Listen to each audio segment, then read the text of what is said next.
Fordham Rams women's basketball wraps a two-game homestand with a Wednesday morning matchup with the St. Louis Billikens inside the Rose Hill Gym. The Billikens started this month on a skid, but have since won back-to-back games, most recently against Dayton. Now at 4-3 in conference play, St. Louis travels to the Bronx, looking to build an A10 win streak. The Rams picked up their first conference win of the season at Rose Hill on Sunday against St. Bonaventure. Team captains Lucretia Edwards and Emma Wilson-Saltos both stepped up in big ways to help Fordham complete the comeback win, still without the talents of the team's lead scorer, Alexis Black. A clash of two teams trending upward on a Wednesday morning in the Bronx. It's the Fordham Rams versus the St. Louis Billikens inside the Rose Hill Gym. It's Fordham women's basketball, and it's coming up next on WFUV Sports.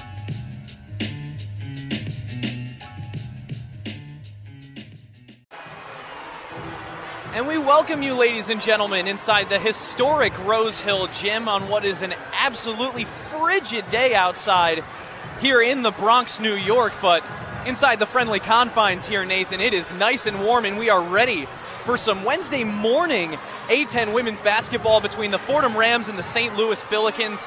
Nathan, it's a pleasure to be here, and I'm ready to get into some good midweek A10 action. Two teams coming off of victories and ready to add to that win column. Yeah, Tucker, it's always a pleasure to be here in Rose Hill, especially on Kids Day. It's warm in here, but it's rocking.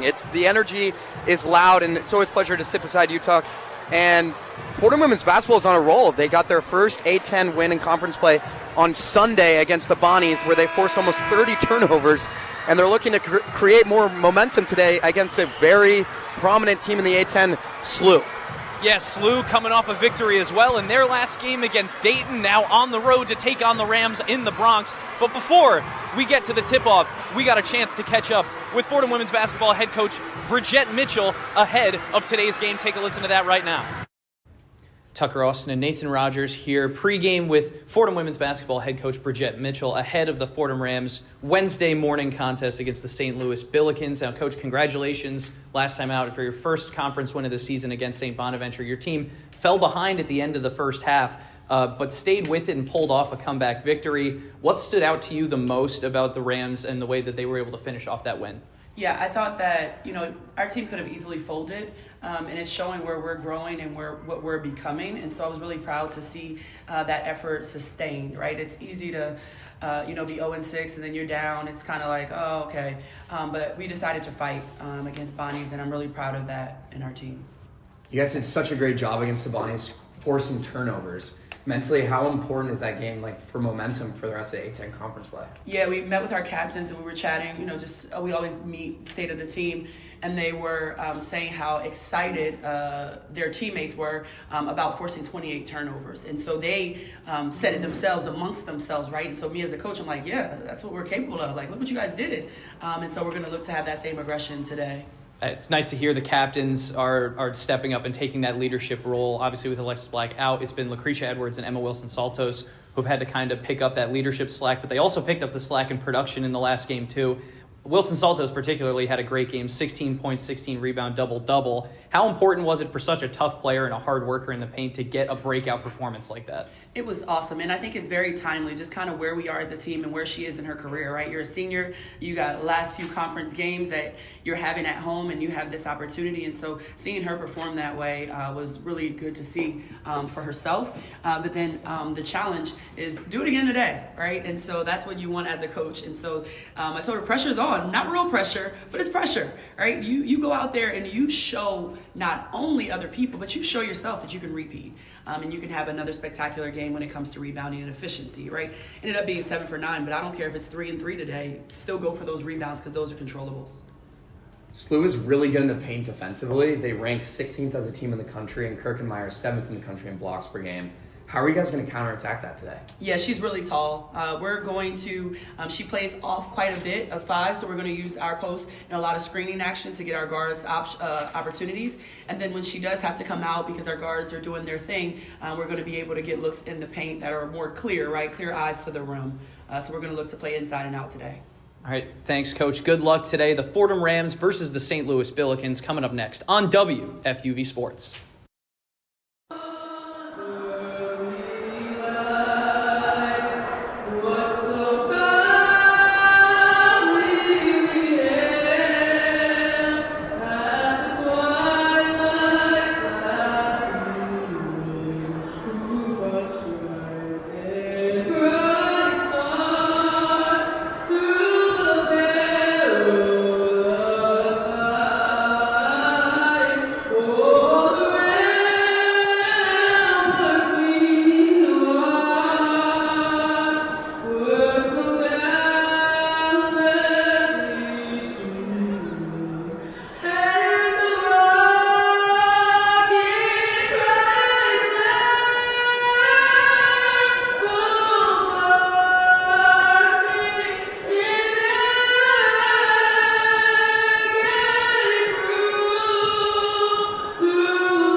Goodness gracious, Nathan. I don't think I've been this fired up at 11 a.m. on a Wednesday in a long time.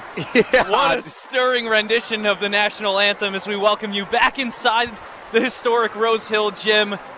Boy, am I excited for a good one here, Nathan. I didn't get a chance to broadcast the last game against St. Bonaventure, but I'm excited to be back in the building today. You got some keys to the game for us today, Nathan. What do you got? We got some Rodgers keys to the game here, Tuck. And first, if you're the Fordham Rams, you can't get in foul trouble. The reason why is SLU leads the A-10 in free throws made per game with over 14. If Fordham finds itself in foul trouble early, it'll be an uphill battle from there on out. And secondly, establish the perimeter. Fordham has not been shooting well from beyond the arc and even mid-range, to be honest, and SLU is amazing in the paint defensively. They're 16th in the country in blocks per game, and Kirkenmeyer, their center, who's 6'6", is 7th in blocks per game in the country, Tucker. So if Fordham needs to get hot from the field, it's going to have to be today. And lastly, we talked to Coach B before the game, but full court press early was the name of the game against St. Bonaventure for a reason, and Fordham controls the tempo when they put pressure on a team at Rose Hill, especially with the exciting energy here today. And controlling the tempo means Fordham plays confidently, which means Tucker and I are happy, which means Coach B is happy, which means everyone's happy. Yeah, it means the kids in attendance certainly will be happy. There they are, right on cue, Nathan. Plenty of kids from local area schools here in the Bronx, in the realm of Fordham University. They're playing a little bit of hooky today. Maybe getting a little time off from school. I'm sure they'll go back, but right now they're taking some time out of their day to come watch some Fordham women's basketball. And what a better way to spend your middle of the day on Wednesday, especially considering all the context with this game. Fordham picked up their first win in conference play last time out against the Bonnies here in this gym. It was a big moment for this team who started the season 0-6 in conference play, almost put them into a position where it became a must-win scenario almost every game if you want to have a good seed in the A-10 tournament, but a good step in the right direction last time out. It's going to be a tough test today against another mid-table A-10 team, but this St. Louis team is now the worst defense in the A-10 in terms of points per game for their opponents. It's going to be interesting to see what Fordham can put together offensively, especially after such performances like Lucretia Edwards and Emma Wilson-Saltos had in that last game, both of them with 16 points, Wilson-Saltos with a double-double. Yeah, Emma Wilson-Saltos has been the backbone of this team, the X-Factor almost, in the last week or so. She's doing everything on both sides of the court, and for this Fordham women's basketball team, defense turns into offense. That's the math equation there. I can't do math, but that's your equation for you today. And look, Zaya Nugent and Alyssa Kirkenmeyer for this SLU team, they got to slow them down because they play so well together. They have that high-low action. Fordham's going to have to do a job, bring back that box and one kind of look and shut down the guards perimeter. And we talked to Coach B before the game, and she said, you got to ice the off-ball picks. They're great off-ball, and you got to make sure that the rock's not moving hot, and it's not hot potato on SLU offense. Yeah, we got some starting lineups now for the Billikens and for the Rams. We'll start with the visiting Billikens. They're going to go with Jada Dennis, the freshman guard from Montreal. Also at guard, Lex Nelson, a graduate from Brooklyn, New York. Another guard, a grad student, Zaya Nugent from Denison, Texas. Of course, the center, the freshman at 6'6", Alyssa Kirkenmeyer from St. Rose, Illinois. And the 5'10" freshman guard, Kira Brown from Greenville, South Carolina. For the Fordham Rams, it's 2 forwards, 3 guards. Emma Wilson-Saltos, the senior, out of the Bronx after that double-double performance against Bonaventure getting the start today. Kayla Berry, the 5'11" senior from Brooklyn, also in the lineup for the Rams. Karen Easley, the freshman guard at 5'5" from Philadelphia. Lucretia Edwards, the 6-foot junior guard from Chilliwack, British Columbia. And rounding out the 5 for the Rams, Tia Morgan, the graduate guard from Chicago, Illinois. The Rams in home whites with maroon letters and numbers. Fordham across the chest. The Billikens in road blues with gray and white accents, white letters, and white numbers. St. Louis across the chest for the Billikens. Opening tip winds up out of bounds, and it's going to go in the direction of the Billikens, last touched by the Fordham Rams. We are underway in the Bronx this morning. The inbound finds Lex Nelson, and she'll start the offense for the Billikens. Nelson with the handoff to Dennis. Then Kirkenmeyer now into the corner on the left side. It's Kira Brown. Cross-court feed Lex Nelson has it, back to the top of the key for Dennis. 13 seconds on the shot clock. Dennis drives to the left block, now kicks it back out. Nelson drives to the right block, but her shot attempt is blocked by Wilson Saltos, gets away from her, and now Kayla Berry has it for the Rams. How about the Fordham defense? They had their best defensive game last game against St. Bonnie's, and it's showing on display today with Emma Wilson Saltos with that block. And a cut inside for Lucretia Edwards, an emphatic opening bucket on the layup by Edwards. 2-0 Rams, 9:12 to go in the first. Rams opening it with a full court press, going to put pressure on them early. And a drive coast to coast. Kira Brown with the left hand off the glass, and she ties it at 2. Pass forward from Easley to Morgan. Now Wilson Saltos, free throw line for the Rams. Near the top of the key, picks up the dribble, looking for an option. Tries to get it to Easley, but it gets away from her. Wilson Saltos battling for it, and she does pick it up. Now it's with Tia Morgan, top of the key. Morgan, right corner for Berry. She drives baseline, loses the basketball, and it's last touch by Berry. Turnover by the Fordham Rams, and the basketball with the Billikens. Yeah, the turnover margin is going to be something we're going to be looking at all game, and it's going to be a problem for the Fordham Rams all season. But look, forcing turnovers, on the other hand, has been their strong suit last game against the Bonnies, so it's going to go either way here today, Tuck. Jada Dennis, cross-court pass for Kira Brown. She pulls the left corner three. That's no good. Gets her own rebound and moves to the baseline. Now kicks it out for Jada Dennis. Dennis to the right block. A floater, no good. Rebounded by Kirkenmeyer, but there's a foul. Believe it's going to come against Wilson Saltos on the floor. Both players hit the deck.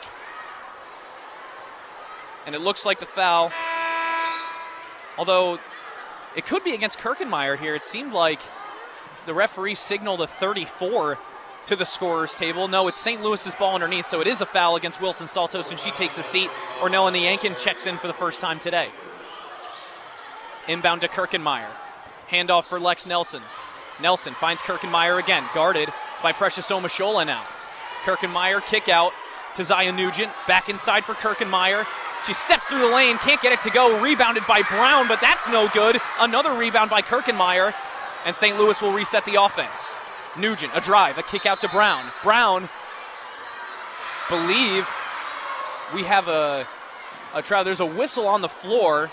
There's a player down for the Rams underneath the basket. It looks like Tia Morgan, so I think there was some off-ball contact by the Billikens.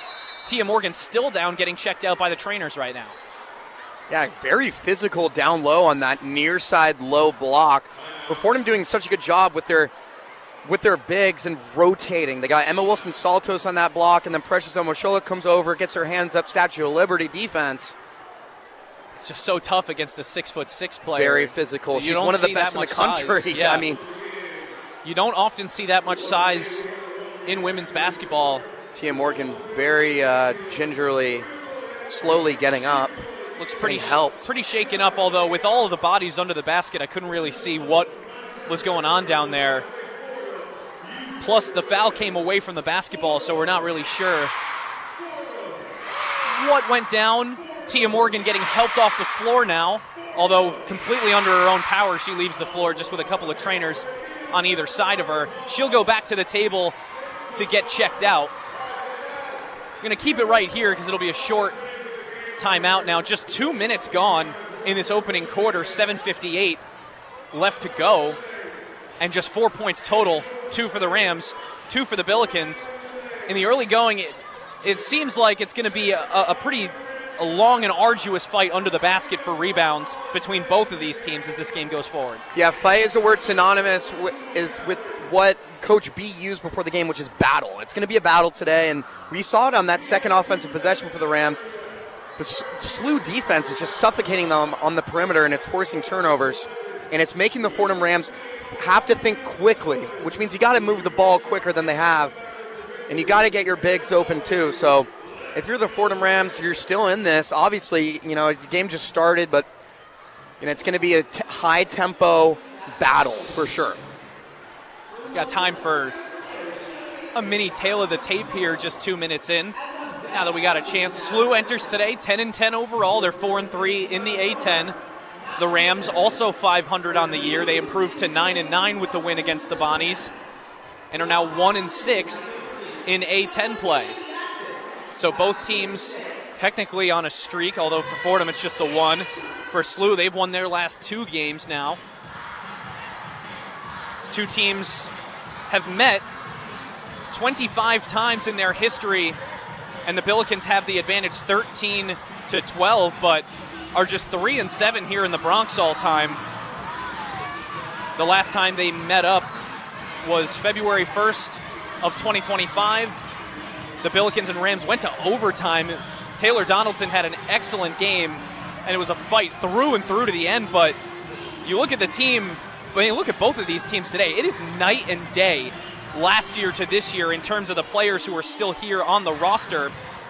For SLU, it's almost just as shocking as the Rams, when the Rams only returned 4 or so players from last year's team. For SLU, none of their 5 starters for most of this year were on the team last year. They've been starting 3 freshmen and 2 graduate transfers. But that's a credit to head coach Rebecca Tillett on bringing a group in that didn't have a lot of experience playing together before this season, and still grinding away at 500 overall and a plus record in conference play. Yeah, Rebecca Tillett, the head coach of SLU, and hats off to her. It's 4th season here at SLU, but she's already transformed the program into a consistent A-10 postseason contender. She's taken the SLU team to the postseason in the NCAA tournament in her first year, and then also previously with Longwood took them to the tournament. So she's excellent with young transfers, talent all across the board, and postseason identity. An inbound for the restart of play finds Kira Brown. Still with Brown, and now into the left corner, it's Jada Dennis. Cross court, Zaya Nugent. Nugent, free throw line, now right wing, Dennis a 3, that's no good. It's rebounded by Brown, who puts it back up but can't get it to go. Omashola grabs the rebound and then hits the ground hard, trying to rip it away from the St. Louis defenders. Took a shot to the back of the head that time off the floor. She gets up pretty quick. Yeah, Coach B's going to check on her player here. That was a very... Coach B's all the way out inside the paint right now, checking on her player. That was a very violent rebound. Omashola is now going to head to the trainer's table. Tia Morgan is still at the trainer's table, so that's 2 players at the table for the Rams. Meanwhile, still missing Alexis Black with her injury from the St. Joseph's game. So Fordham now short 3 players in this game. St. Louis only missing Hannah Wallace. Easily with it for the Rams, still tied at 2, 7.5 minutes to go in the first quarter. Easley in the right corner, trying to get by Dennis. Easley, bounce pass inside for Edwards. Edwards is forced back out. Niankin top of the key, 5 seconds on the shot clock, drives to the left block, puts it up with the right hand, and off the glass. Ornella Niankin gets it to go, gives the Rams the lead.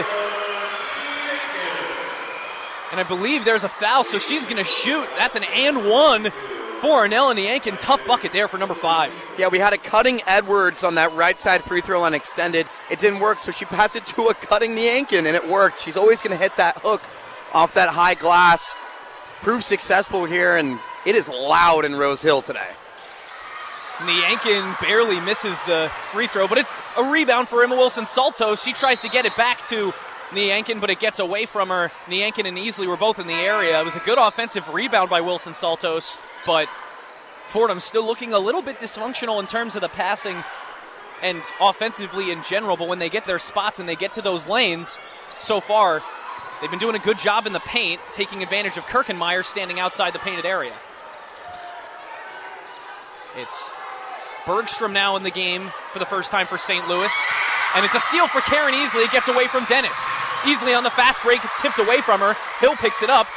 Thrown down low by Edwards. Niankin picks it up near the baseline. Now to the left block, it's Niankin. And she has to kick it out to Edwards. Bit of a hectic transition there for the Rams, but they finally settle things down. 6:35 to go in this first quarter. 4-2 the lead for the Rams. Easley drives to the right elbow and then travels. That's the call on the floor as she picked up the dribble and then took that last step, but one step too many, and it's a turnover. Yeah, some spacing issues, just simple spacing issues for the Fordham Rams early in this first quarter. No one's really spacing out the floor, especially beyond the perimeter, and SLU's doing such a good job of suffocating the driving lanes between those 2 blocks in the paint. A full court press from the Rams, broken by the Billikens, and a nice tiki-taka passing play in the interior.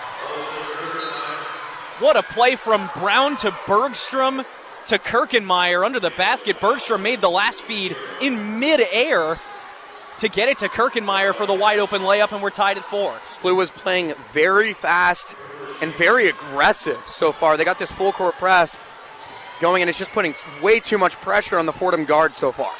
Excellent passing play by the Billikens to retie the game, approaching 6 minutes to play in the first quarter. Easily right corner for the Rams. Finds a wide open Wilson Saltos at the right block. And Emma Wilson Saltos is on the board. It's 6-4 Rams. When we talked to Coach B pregame, when they find Kirkenmeyer sitting on that island top of the free throw line, you got to attack the basket down low, and that's what they just did.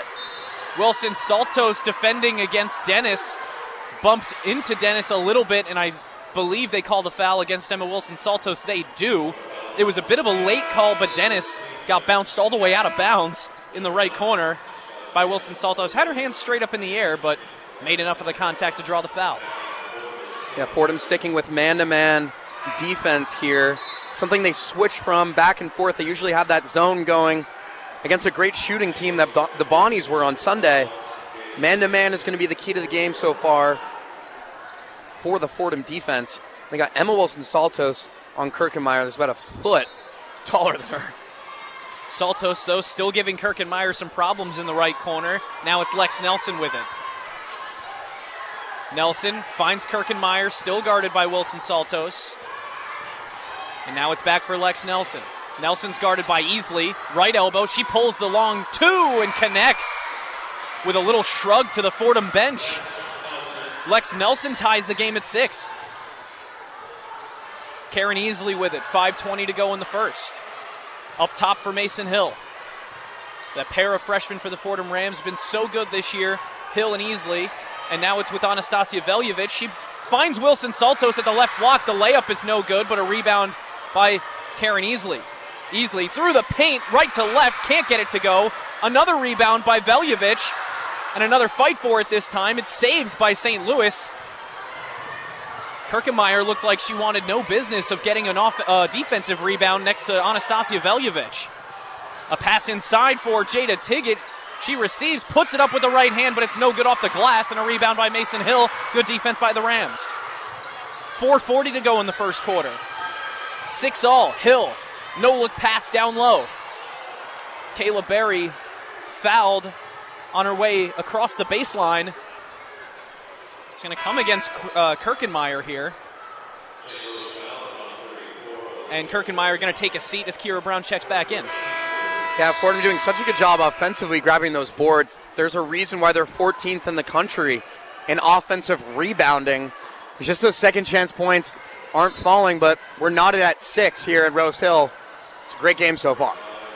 4.5 minutes to go now. Tia Morgan, right wing for the Rams, back in after suffering that injury earlier in the first quarter. It's good to see her back out there. Wilson Saltos at the right block, tries to put it up, but it is blocked. Believe Jada Tiggett got a hand on it, but a fight for the rebound underneath leads to a ball out of bounds, and it is St. Louis's basketball. Everyone's hitting the deck here in this first quarter, Tuck. Veljevic and Emma Wilson Saltos trying to grab every rebound. These are the hustle players for this Fordham Rams team, and it is for a reason. Hustle plays abound. Another full court press by the Rams, and this time a kicked ball from Emma Wilson Saltos as it got away from her. Really less of a kick ball and more of a ball bounced off the foot, but it's the call nonetheless. St. Louis will keep the basketball here. Tia Morgan took another tumble right in front of the table here, Nathan. Yeah. On that full court press. Fordham had 3 players on the basketball. It was a bit of a dangerous situation, but they get away with the Billikens inbound. It finds Dennis in the left corner. Dennis drives into the lane. They call the offensive foul, wave off the bucket. I guess that would be called ball don't lie, because I kind of disagree with that kick ball. It wasn't really that intentional in my opinion. So it'll result in Fordham basketball with the possession. Jada Tiggett picks up the offensive foul, and it's Rams ball once again. Clock approaching 4 minutes to play in the opening quarter.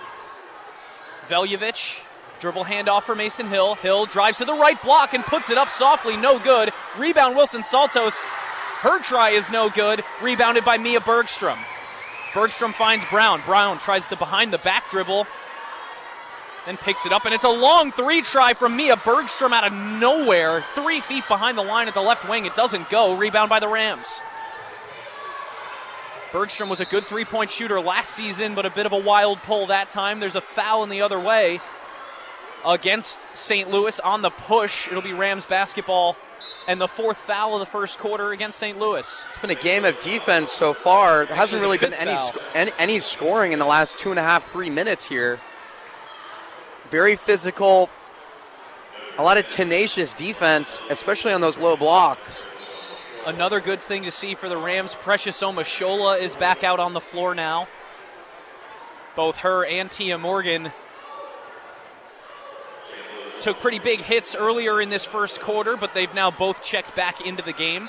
Wilson Saltos is at the free throw line, as it being the 5th foul against St. Louis this quarter puts Fordham into the bonus. So Wilson Saltos to shoot a pair. How about Emma Wilson Saltos, too? And she's been doing such a good job. She had 16 points and 16 boards on Sunday against a very physical Bonnie's team. She made the first. And she has been, I'm going to say it again, but she's the X factor. She's always been doing the heavy lifting for Coach B's Fordham Rams team. Misses the second off front iron, and it's rebounded by Zaya Nugent, 1 of 2 at the line, and a 7-6 lead for the Rams, courtesy of Wilson Saltos. Isabella Tillett in the game now as she finds Kirkenmeyer driving through the lane. Nice feed by Tillett. And it's 8-7 St. Louis with their first lead. Hard to guard that 6'6" frame down low. And she is the true anchor in the paint for this SLU team. Tia Morgan gets a screen and now fires it to the left block for Emma Wilson Saltos. A strong finish and a 9-8 lead for the Rams. Nice little celly there, too. A little flex motion from Saltos. Love to see it. Isabel Tillett, top of the key. It's poked away by Mason Hill, but they call the reach-in foul. Hill a little too anxious to get to the basketball there.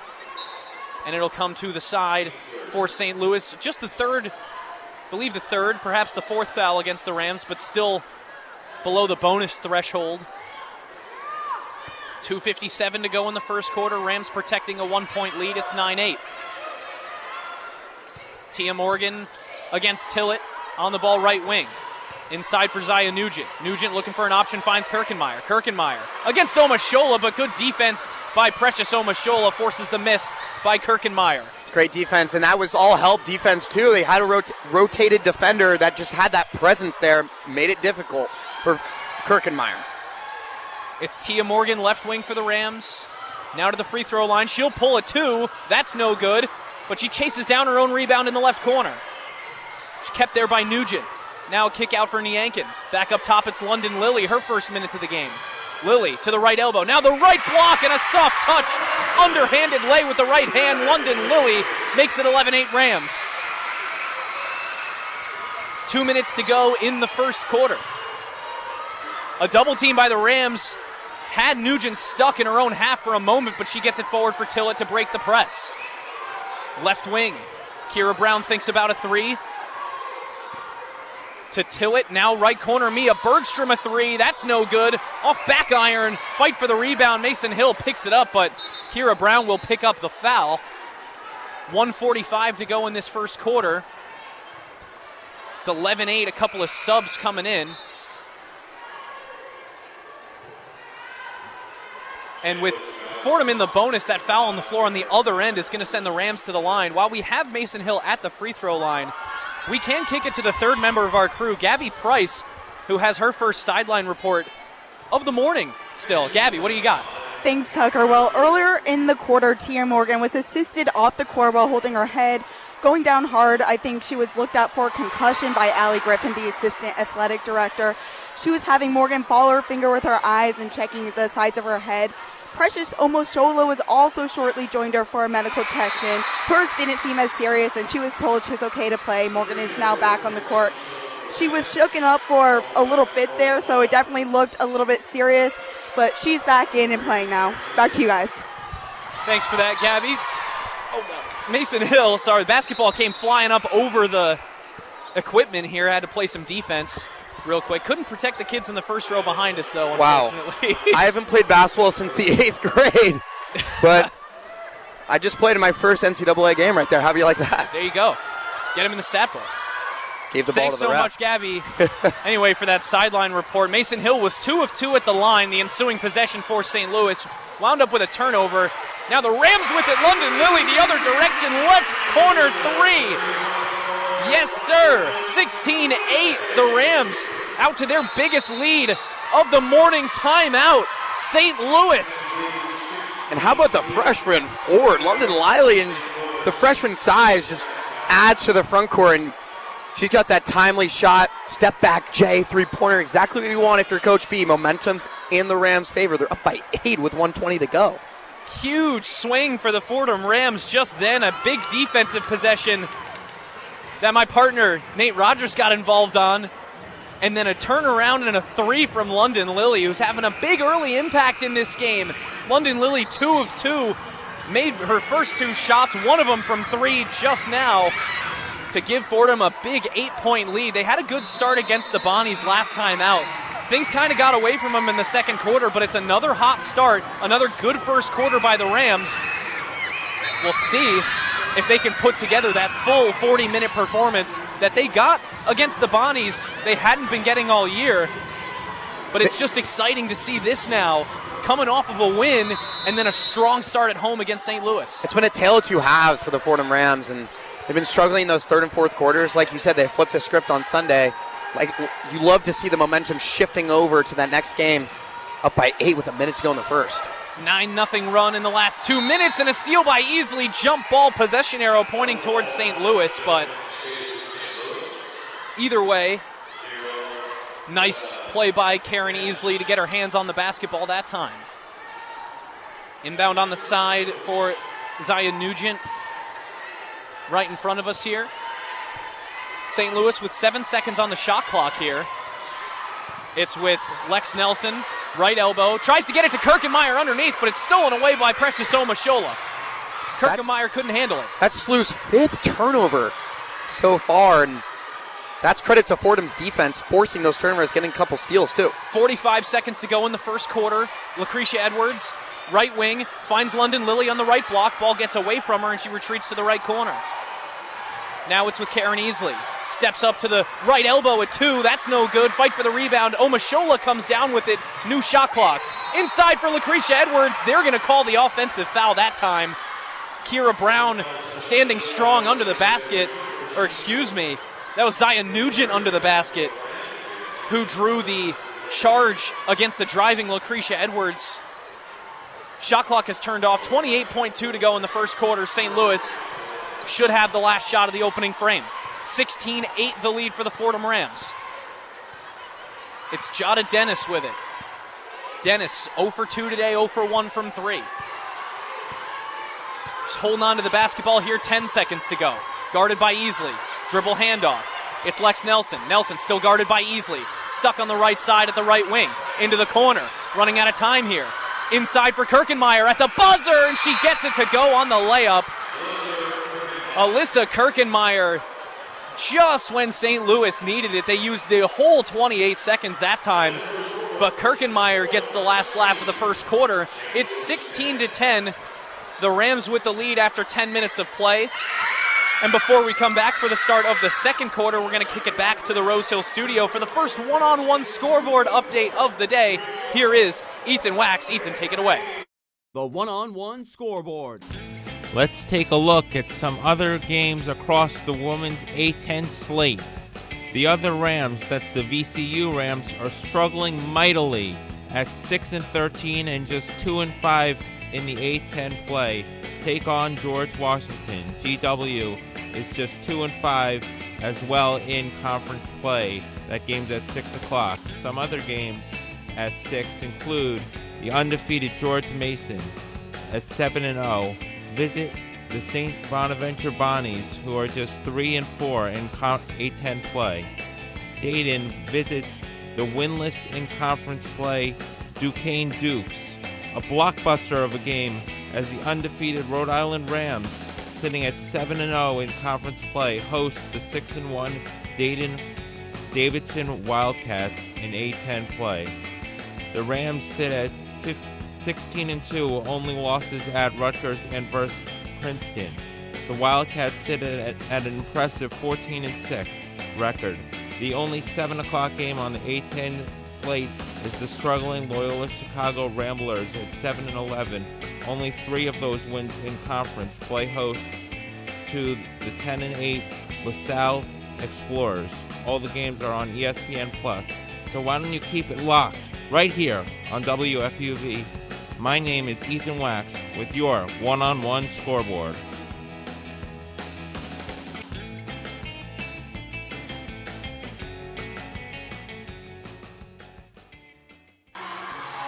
And we welcome you back inside the Rose Hill Gym. Thank you very much to Ethan Wax for the one-on-one scoreboard. You'll hear from him again at halftime and at the end of the third quarter, as well as the post-game halftime and post, along with our studio host today, Isabella Terracini, Tucker Austin, Nathan Rodgers, and the third member of our crew today is Gabby Price.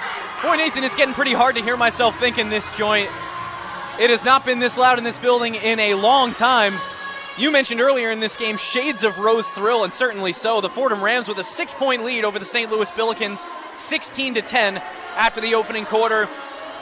Did you like what you saw out of the Rams in the opening 10 minutes? I loved it, and just kind of talk about the packed house here. I might need some Advil for my ears after this because it's so loud in here. But look, the Rams did such a good job defensively, not to mention they're holding the SLU team to 33% from the field and 0-4 from beyond the arc, and they're really shutting down Kirkenmeyer. Yes, she has 6 points, but she's 3 of 5, and really just locking her down as an option has been something that Coach B has talked about time and time again. Got to lock down their superstars, get everyone else involved, and it's because of that help defense rotating over. SLU's just getting suffocated offensively. That's why Fordham's up 6 heading into the second quarter. I like that you bring that up for Kirkenmeyer because, yes, she has 6 points. She's 3 of 5, 2 rebounds to her name in 9 minutes of play so far. Doesn't seem like too much, like a pretty usual performance for an opening quarter for a player who starts, but this is a freshman, and this is the reigning A10 Rookie of the Week. Trending towards maybe becoming a Player of the Week as time goes on in this season. She's got double digits in her last 4 games played. She's averaging a double-double with points and rebounds in conference play this year. Leads the A10, of course, in rebounds per game and blocks per game. Kirkenmeyer should be having a much bigger impact on the game so far than she has, and it's a credit to Fordham that they've been able to keep her off of the box score as much as she can be. Yeah, and especially when you have players like Omo Shola and Tia Morgan kind of take a step out for a little bit of the game, and for Emma Wilson-Saltos to step in like that and play how well she did on that low block against probably a candidate for Rookie of the Year in the A10, Kirkenmeyer is. Great to see, and they're just attacking those gaps. But Fordham on the offensive side's got to pick it up a little bit. They got to play at their own tempo in that half-court offense if they want to maintain this lead. Fordham's first possession did not go well in this second quarter as a turnover to the St. Louis Billikens, who now possess the basketball. 20 seconds in, still 16-10. Zaya Nugent, pass gets away. Under the basket, it was intended for Jada Dennis, but tipped by a Fordham Ram. They'll stay with the Billikens' 13-second shot clock. Heads-up play by Lucretia Edwards to tip that pass off. Kirkenmeyer receives the inbound, then hands it off for Nelson. Now back to Kirkenmeyer. Left wing, it's Kira Brown. A step-back 3, that's no good, but a rebound by Jada Dennis on the far side. She's fouled by Karen Easley, trying to get back out to the wing. And that's 2 quick fouls in the second quarter against the Rams. Could be an issue in terms of the bonus as we get down towards halftime. Yeah, one of the keys to the game here, Tuck, was to not get in foul trouble if you're the Fordham Rams. SLU leads the A10 of free throws made per game with over 14. And one at the right baseline. What a shot from the right side that time. It was Lex Nelson sinking that one. It was nothing but net through contact and wound up on the floor. And if you're the Fordham Rams, your mindset's got to be in it, especially with this second quarter underway. And Rebecca Tillett's teams will always be in the fight. Yes, they're going to be down by 8-10, but they can creep back in just about 2 minutes. That's just how they play. They're built for the postseason for a reason. And they got their first NCAA tournament appearance in school history because of their coach and how well they played down the stretch. So if you're the Fordham Rams, keep your head up. Keep playing the way you have. Play your half-court offense. Lex Nelson converts the three-point play to make it 16-13 Rams. Just under a minute played in this second quarter. Easley has it at the top of the key for the Rams. 15 seconds on the shot clock. Lucretia Edwards, a right wing three. That's no good. Rebound, Omashola, and the putback is good. Omashola, the right block, right-handed layup. It's 18-13 Rams. That's Fordham's 11th rebound so far, and there's a reason why Fordham's 14th in the country in offensive rebounding.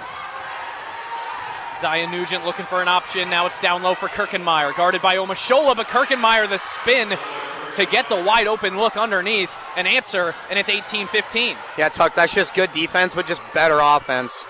Niankin left elbow. Steps through the lane. Makes the layup over Kirkenmeyer. Ornella Niankin, the swift footwork in the lane. It's 20-15 Fordham. How about Lala with that pseudo-Euro step down the lane in Kirkenmeyer's face? That was amazing. Yeah, just had to get her moving to find some space inside. Ensuing possession for the Billikens. 8 minutes to go in the second quarter. And there's a travel that time by Jada Dennis. Moved that foot before she put the basketball on the ground, and that's what they've been calling a lot against the Rams in the past few games, but Fordham seems to have really cleaned that part of their game up. It burned St. Louis this time. Yeah, SLU's kind of playing a little flat-footed off the break here out of that after the first quarter. Ball gets away from Karen Easley. They might have a problem trying to get this past half court. She does get it across the timeline, though.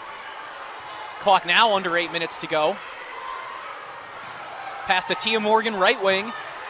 Now left wing, it's Lucretia Edwards. She finds Karen Easley on that left side still. Now Wilson Saltos, a pass. Tipped, but Lucretia Edwards comes up with it. No good on the layup. Rebound to Yankin. Her shot is blocked by Kirkenmeyer.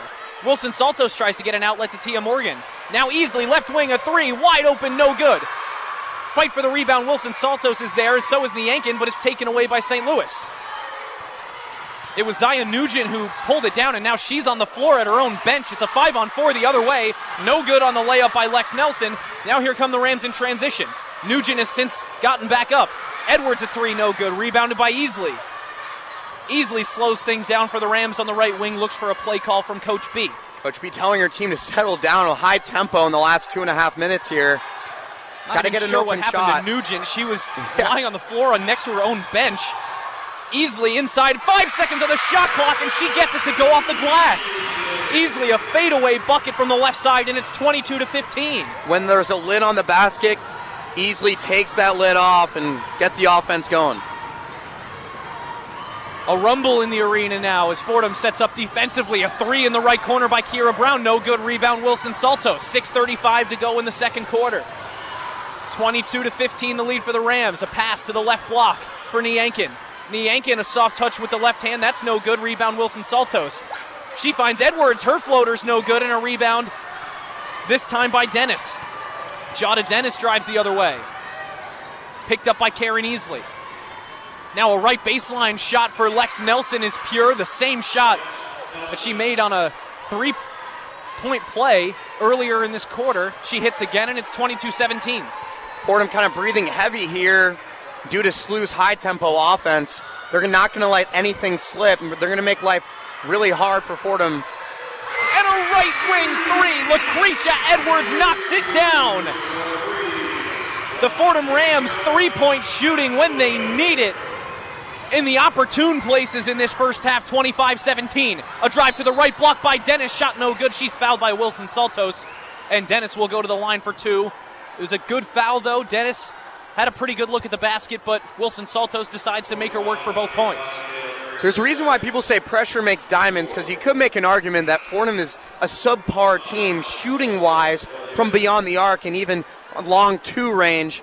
But when it's time, the time clicks, and Fordham hits those shots. You got players like Easley. Her nickname is Clutch from high school for a reason. And how about Lucretia Edwards? She had a timely three against Bonaventure. She was 0 of 5, and then she was 1 of 6, and that three was the game changer, momentum shifter. And Lucretia Edwards has scored 10-plus points in each of her last 3 games. She's already up to 5 here in this second quarter. Jada Dennis made the first, missed the second, rebounded by Lily. Now here come the Rams. Easley, Veljovic, Edwards, Omashola, and Lilly for Fordham. Lucretia Edwards, right side, working against Nugent, now top of the key. Easley, right on the script R in the Fordham logo at center court. Now drives to the free throw line. A pass to the right block for Edwards. It's tipped away. And Zion Nugent really wants a review. Nugent ran right to the bench, and now Rebecca Tillett with the universal signal for a review. She spins that finger around, and the referees are going to take a look at this one. It seems Nugent thinks that the last touch was by Edwards, but the call on the floor was last touched by Nugent. Referee's heading over to the table now. And I believe Gabby Price has another sideline update for us. Gabby, what have you got? Thank you, Tucker. Well, as everyone can probably hear, it is Kids Day at the Rose Hill Gym. There are an expected 1,000 kids from the New York City area in attendance this morning. And guys, I don't think I've ever heard the pitch of screams in the Rose Hill Gym this high. From each Fordham bucket to the Defying Gravity sing-along in the first and second quarter break, it's almost deafening in here, seemingly giving Fordham enough energy to keep St. Louis to just 10 points after the first quarter, the lowest in A10 play so far after the first quarter. So Tucker and Nathan, I would recommend that you guys leave your headphones on. Back to you guys. Thanks very much, Gabby. Will do. I think we'll definitely be leaving those headsets on, Nathan. I mean, how about that timing, huh? I feel like I'm literally going to like SpaceX right now, International Space Station. It is so loud in here. Boy, what a fun atmosphere, though, created by Kids Day. It's the second Kids game that the Rams have had in the gym this season. I believe the men's side already got to do it. If there's anything that says 6-7 in here, it's over for our ears. It's over. That being said, though, we're going to step away for just a moment. We'll be right back with more Fordham women's basketball. You're listening to WFUV Sports.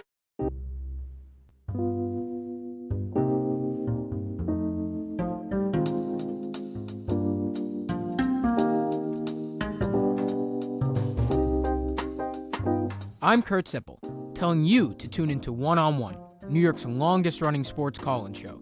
Catch us live every Saturday on our WFUV Sports YouTube Live from 11 a.m. to 2 p.m. and later on 90.7 WFUV from 11 p.m. to 2 a.m. We break down the week's latest headlines with our collection of tri-state area beat reporters, along with interviews with your favorite athletes and media personalities. WFUV is your home to talk all things New York sports.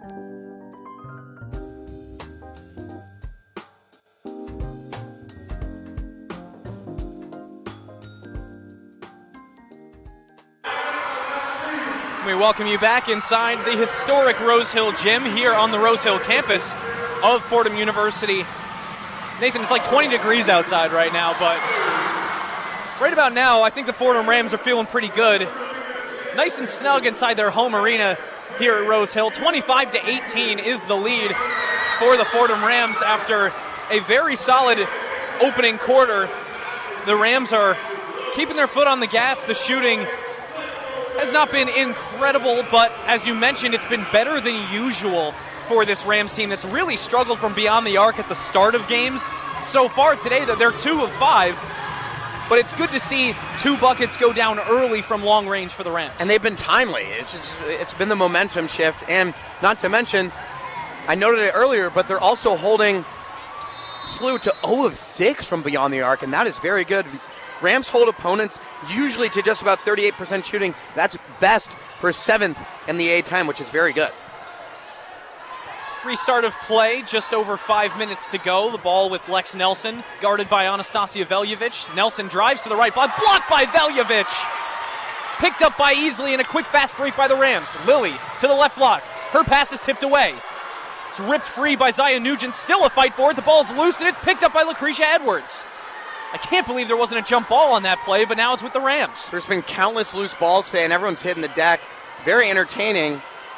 But if you're Coach B, got to keep, looking at that turnover margin. They're already at 6 for the Fordham Rams.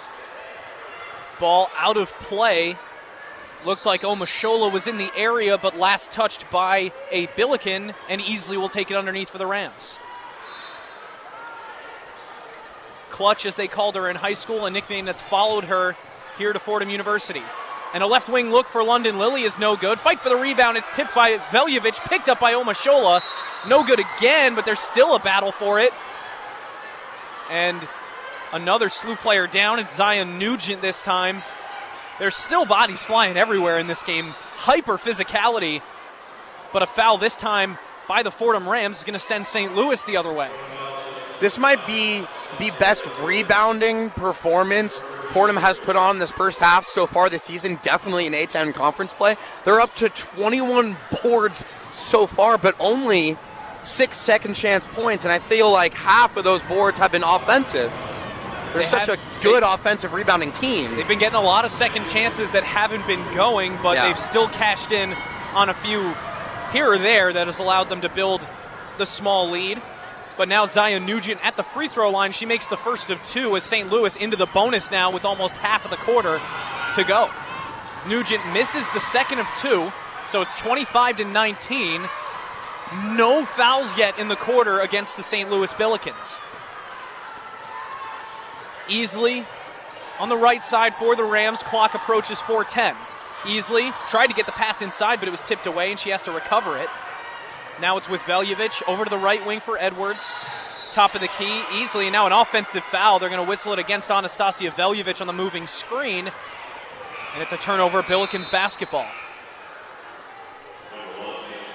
Another turnover there, but Fordham just can't get anything going really in those driving lanes, with SLU just suffocating them defensively. Those looks were there for the Rams early on, but since then St. Louis has made some adjustments. Now it's with Dennis, who puts the move on Mason Hill, but can't get it to go with the left hand, and then Hill comes down with the rebound. She's pressured all the way to the tie line. Now it's in the right corner. Edwards, that's no good, off the far iron and rebounded by Lex Nelson. She starts a fast break the other way. Nugent drives to the left block on Hill. That's a foul against Mason Hill. Nugent going to go back to the free throw line here, 3:31 to go. Yeah, Nugent does such a good job of getting to the free throw line, and she's the tone setter on both ends of the floor. Defense turns to the offense for both teams here, and she excels in transition, but she thrives on pressure as well, and getting to the charity stripe is going to be something that Rebecca Tillett's team this afternoon does such a good job at. Nugent, a 74% shooter at the stripe this season, misses the first, as she had already missed one today, now 1 of 3. Getting ready for her 4th shot at the line. Nugent out of Denison High School in Texas, makes the second, so she's 2 of 4 on the day, 1 of 2 on that trip. Nugent leads the A-10 in free throws made with 92. That was her 94th of the year on that trip. Yeah, it looked like Tia Morgan just kind of lost the handle on that ball there. Fordham not doing a good job in transition with those fast breaks this morning, and hate to see it if you're Coach B. They got to try and slow themselves down on offense while keeping up the intensity on the defensive end, 25-20. And Nugent's going to go back to the free throw line again.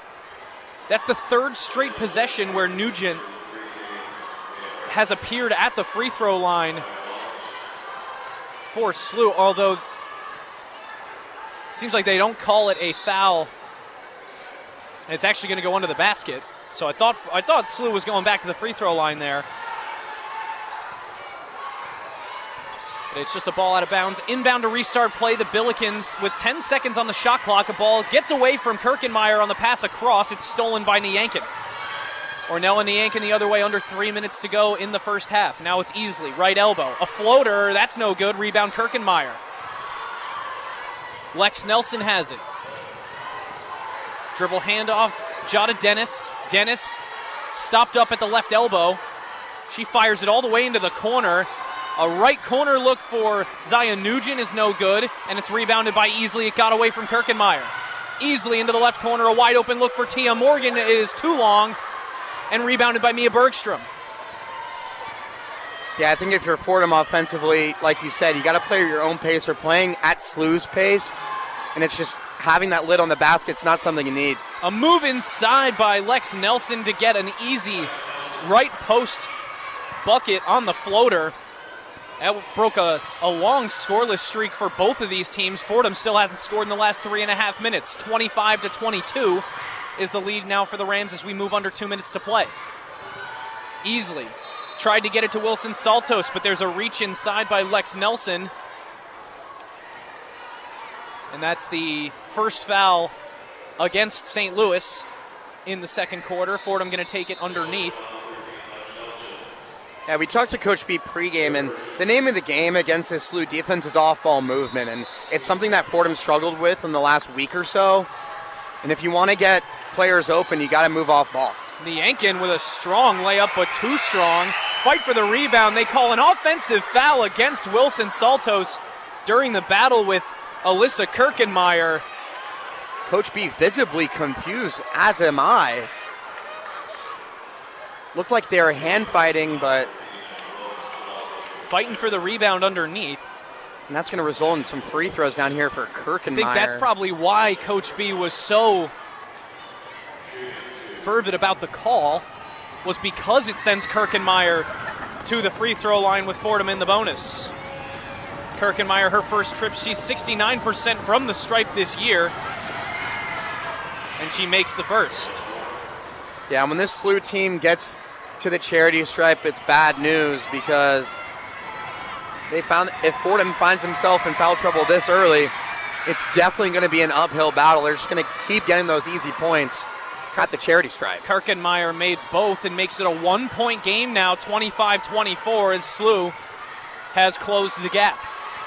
1:40 to go in the second quarter. Wilson Saltos, a ball fake, then a floater over Kirkenmeyer is no good. A tipped rebound by Niankin. Nice work on the glass. Niankin has it again. Right elbow two. That's no good. And the rebound pulled down by Zaya Nugent.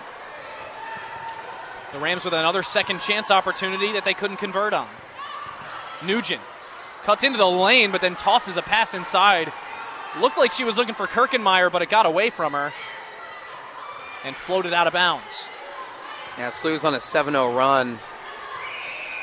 Fordham's got to get something going here and look to play your hustle players like Emma Wilson-Saltos to get a mix match. There we go. Ball down low for Wilson Saltos, looking for a call. And I believe it is going to be a charge. Wilson Saltos picks up the charge, trying to drive into the lane. The offensive foul gives SLU the basketball, although not underneath it. They were setting up for an inbound, but now they do inbound it. So it was a basketball underneath for SLU on the offensive foul, despite being in the bonus, and it's 25-24. SLU's basketball with a chance to take the lead, but it's tipped away by Omashola. Tried to pick it up, did Karen easily, but she is fouled this time in transition. I think Dennis is going to pick this one up. Yeah, Jada Dennis picks up the foul that time in transition. 25-24, the Rams trying to maintain this lead into the locker room. 19-second difference between shot and game clock. Easily for the Rams, guarded by Dennis. Now a switch, and now it's Omashola with it right wing. She finds Lucretia Edwards. Edwards, bounce pass down low, Omashola.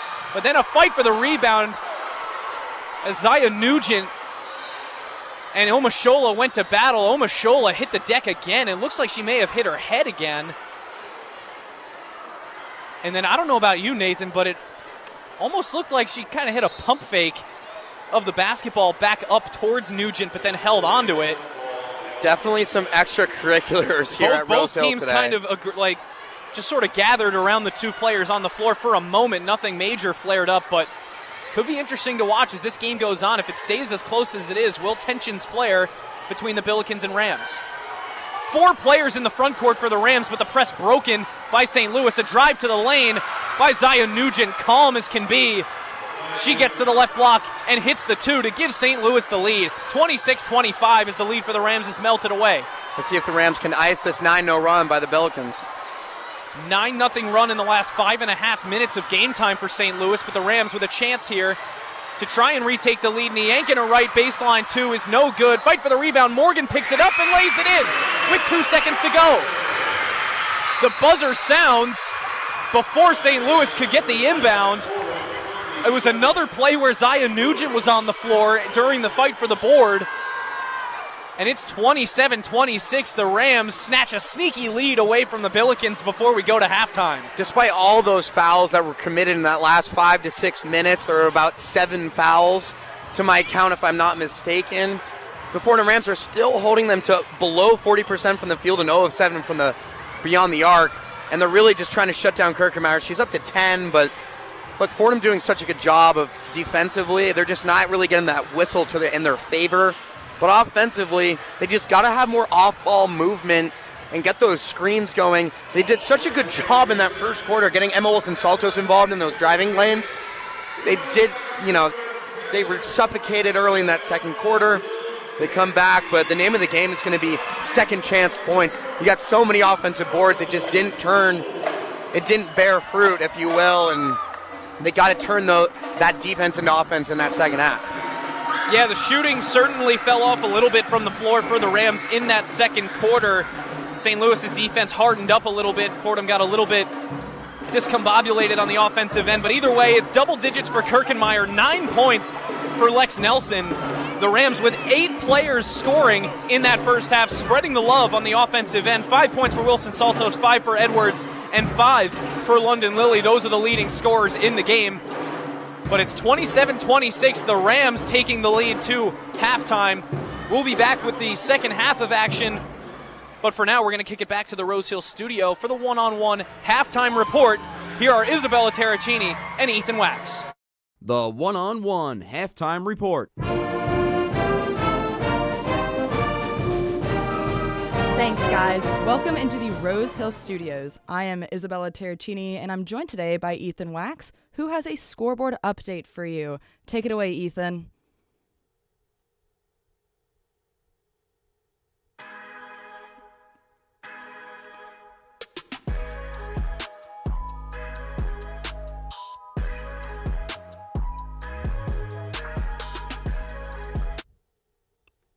Scoreboard. Time to look at some women's top 25 action as the Mountaineers, ranked number 22 in the country of West Virginia, sitting at 15-4, host the surging yet unranked Arizona State Sun Devil team at a sharp 17-2 record at 7. At 7:30, Nebraska, who is ranked number 24, is at Wisconsin today. Both the Nebraska women's and men's basketball teams are ranked in the top 25. The men's team is ranked number 7 in the country. Number 14, the Bears of Baylor, sitting at 17-3, host UCF as they square off at 8 o'clock. 3 late-night hoops for you at 9 o'clock. The 19th ranked and 19-1 Red Raiders visit BYU. Also at 9 o'clock. Number 25 was Washington, faced the struggling Penn State Nittany Lions team sitting at 7-12 and winless 0-8 in conference. And to wrap up the night, number 3 UCLA Bruins sitting at 17-1, only loss in a star-studded showdown, falling to number 4 Texas host Purdue tonight. I'm Ethan Wax with your one-on-one scoreboard. Thank you so much, Ethan. Those are some really great games. I'm excited to watch them, but I am really excited to get back to this Fordham game that we just watched. 30 minutes of play, and just wow. Overall, I'm getting impressed by this Fordham Rams team. Their defense is looking amazing. Emma Wilson-Saltos, she's coming off of that double-double against the Bonnies last game, and their first conference win against, I don't even remember, but it was a great game. St. Bonaventure, yeah. And we're both they're looking to extend the streak. SLU has won their past 2. Fordham's coming off their lonesome A-10 win. It's been pretty gritty. Both Precious and Tia Brown hitting the ground just a little bit hard, taking some time, regrouping themselves, and then coming back and just getting back to work. They're attacking it. And like Gabby said, that work could not have been done without Allie Griffin. She's been the best athletics trainer that I've ever met in my life. And she brings me so much joy. But I want to hear what you think about what you're watching from this defense, from this offense. What are these differences? How can they work on what you're seeing right now versus what do you want to see coming out of half? Yeah, what I would say is I'm impressed by the defensive showing, holding a St. Louis team to a 10 for 26, 38.5% from the field. And I think you got to keep that up. 3-point percentage, they haven't given up a three. They're 0 for 7 in St. Louis. It's crazy. They're not attacking from beyond the arc, and I think that's just kind of giving the Rams that extra confidence that they needed. But I do think that the 1-point lead, going from just a larger deficit to this 1-point lead, going into halftime, I think Coach B is going to have quite a word with those girls.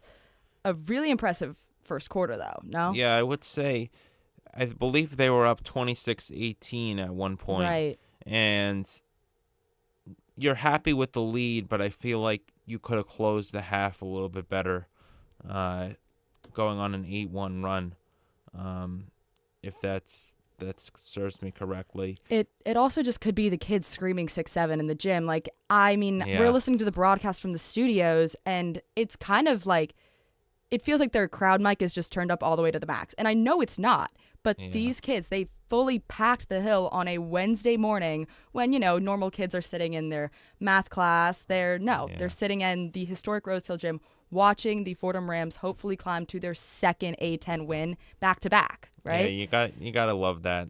Love the energy from young kids showing out and supporting this team that's looking to go on a little bit of a run in A-10 play, as you mentioned, trying to get back-to-back wins for the first time this season, which would be huge. I would say try and get to the free throw line a little bit more. I mean, you've attempted 5 free throws on the day. Maybe shoot a few more threes, contain the line, because St. Louis is right in this game, and it starts with defense. The perimeter defense has been good. We've attempted 9 more shots than St. Louis has in the first half, so that's good. We're winning the possession battle. But if you just get some stops and hopefully get on a run, you can start running away with the thing, because their overall records are pretty even right now. Right. And I do think that just getting on that run, getting your feet under you, starting the run, starting with confidence, they came out of the gates guns a-blazing. They were ready for this. They just jumped out to that lead. They were killing the O boards, the D boards from beyond the arc. Yeah, they're 2 for 10, but they're holding St. Louis to being 0 for 7, which, I mean, that's just, this defense has been working towards that goal since the beginning of the year, and they're finally seeing the output of keeping those three-pointers at bay. But on the other side of it, you're looking at the speed of this game and kind of how St. Louis is jumping out to those fast break points and on those just like fast, those really like just nitty-gritty, speedy plays. Fordham can't exactly keep up to that exact tempo. And I think going into the locker room, Coach B needs to kind of highlight, you have to keep up the pace with them. You need to match their pace. They're the visitors, but because the lead is so slim, it's 1 point. It's 26-27. They gave up that incredible lead. They need to come back out, guns a-blazing. They need to reset everything, come back out with that same intention that they came out right after tip-off. They have to come back out just like they did then. They can't, release the pedals just yet. We saw what they did there. They just gave up, that really big lead. But, this is a really incredibly defensive, compact team, but the spacing on the court is looking a little interesting while they're on offense. They're kind of just throwing the ball around willy-nilly, but they're making those key shots that they need when they need them. But if they just have that consistency, I think this lead would be much greater. Yeah, 100%. I mean, you're +8 on the boards, +8 on the O boards as well. If I'm Coach B, I'm saying it's 0-0. Flush the first half. First half has nothing to do with what happens in the second half, because this is when you make your money in the second half, and really try and send a message to this team that you're for real and you want to surge ahead. And the first, I would say, 5 minutes of this third quarter is going to be a real measuring stick to see where this team is. If they can galvanize together and come out with a win like this, would be pretty big. Yes, and before we send it back to our on-site crew, I just want to make sure everybody knows to keep their eyes out for London Lily. She's about to reach her season high in points, and I think this is the game that she should and she can do it. And with that, we will send it back to the Rose Hill Gymnasium. It's one very more historic. thing. Please. Use the kids as an advantage. Yeah. Feed off that energy. Totally. And use it as a distraction. You know, it's kind of could be like the 2022 men's basketball team, you know, using the gym is packed, it's loud. Hopefully they're keeping their ears on their heads and they're staying focused. And I mean, even for our broadcast team, wishing them the best of luck. I mean, you're hearing Gabby talk about how loud it is in there, and the acoustics in there aren't the best as is. So adding just tons of kids, it's not ideal. But with that will just about do it for us in the studio. We're going to send it back to the historic Rose Hill Gym with Tucker Austin, Nathan Rodgers, and Gabby Price. Take it away, guys. Thanks.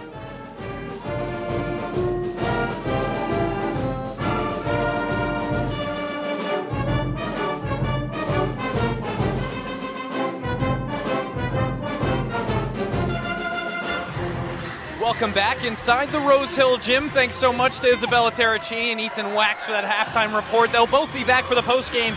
Ethan will return at the end of the third quarter for his one-on-one scoreboard. Tucker Austin, Nathan Rodgers, and the third member of our crew this afternoon now is Gabby Price. The first half was a morning edition. Now it's time for the afternoon slate. Nate, we've got 27-26 the lead for the Fordham Rams here inside the Rose Hill Gym. It's cold outside, and the Rams got a little bit cold inside in terms of the shooting at the end of that second quarter, but they still managed to almost sneakily get away with that lead after a 9-2 run to finish the first half. The game, sort of the way that it has gone in most games this season for the Rams, started to slip away a little bit, but the Rams did a good job to fight back and prevent the wheels from fully coming off the bus, essentially. Yeah, the kind of like last 6 minutes of the first half, Fordham was 1 of 10 in their last 10 shots. They really got cold from beyond the arc. They're 2 of 10, from beyond the arc. But if you look at the other side, SLU's not shooting particularly well either. And that there's a reason why Fordham's up by 1, but it's because of the foul calls. But if you really look at the box score from the first half, Fordham owning the paint, which is something Coach B prides herself in, especially when their star player is 6'6" and one of the best rookies in the country. And Fordham's bench, nonetheless, too, outscoring SLU 13-0 on bench scoring. So it's been strength in numbers for the Fordham Rams so far, and that's why they're still in this. If you're looking for keys to the game for the second half, I'm looking at stay out of foul trouble and get those second chance points up. They only had 8. But they had around over 20. They had 26 boards in the first half. That's probably their best rebounding half of the whole entire season. So, Tucker, you got to look at the paint. Keep Kirkenmeyer out of the picture. If you can keep her under 15 points, that's a golden egg right there. Tell you what, I think I would be a little bit shocked if they kept her under 15. Kirkenmeyer has just looked so dominant every time she touches the basketball, but as you mentioned, at times the Rams have done a good job of keeping her from making that big impact. Well, and to the argument for Fordham too, like it's been a tale of the two halves for them, because every time they have such a good first quarter against Richmond, they outscored them by almost like 5 points, which is a good Spiders team. And last game against the Bonnies, they had a subpar third quarter, but their fourth quarter was the best quarter they've ever had this season. They outscored them by almost 10 points in that fourth quarter, and they just took it away, it was because of the 28 forced turnovers. And if you really think about it, momentum is such a big thing in this deep league the A-10 is, and if they can do what they did last game on Sunday, they could come out with a big W, put them in the win column again. I like that you mentioned the foul trouble too. You were right on it at the start of this game that foul trouble would be, and it would have an impact on the result of this game.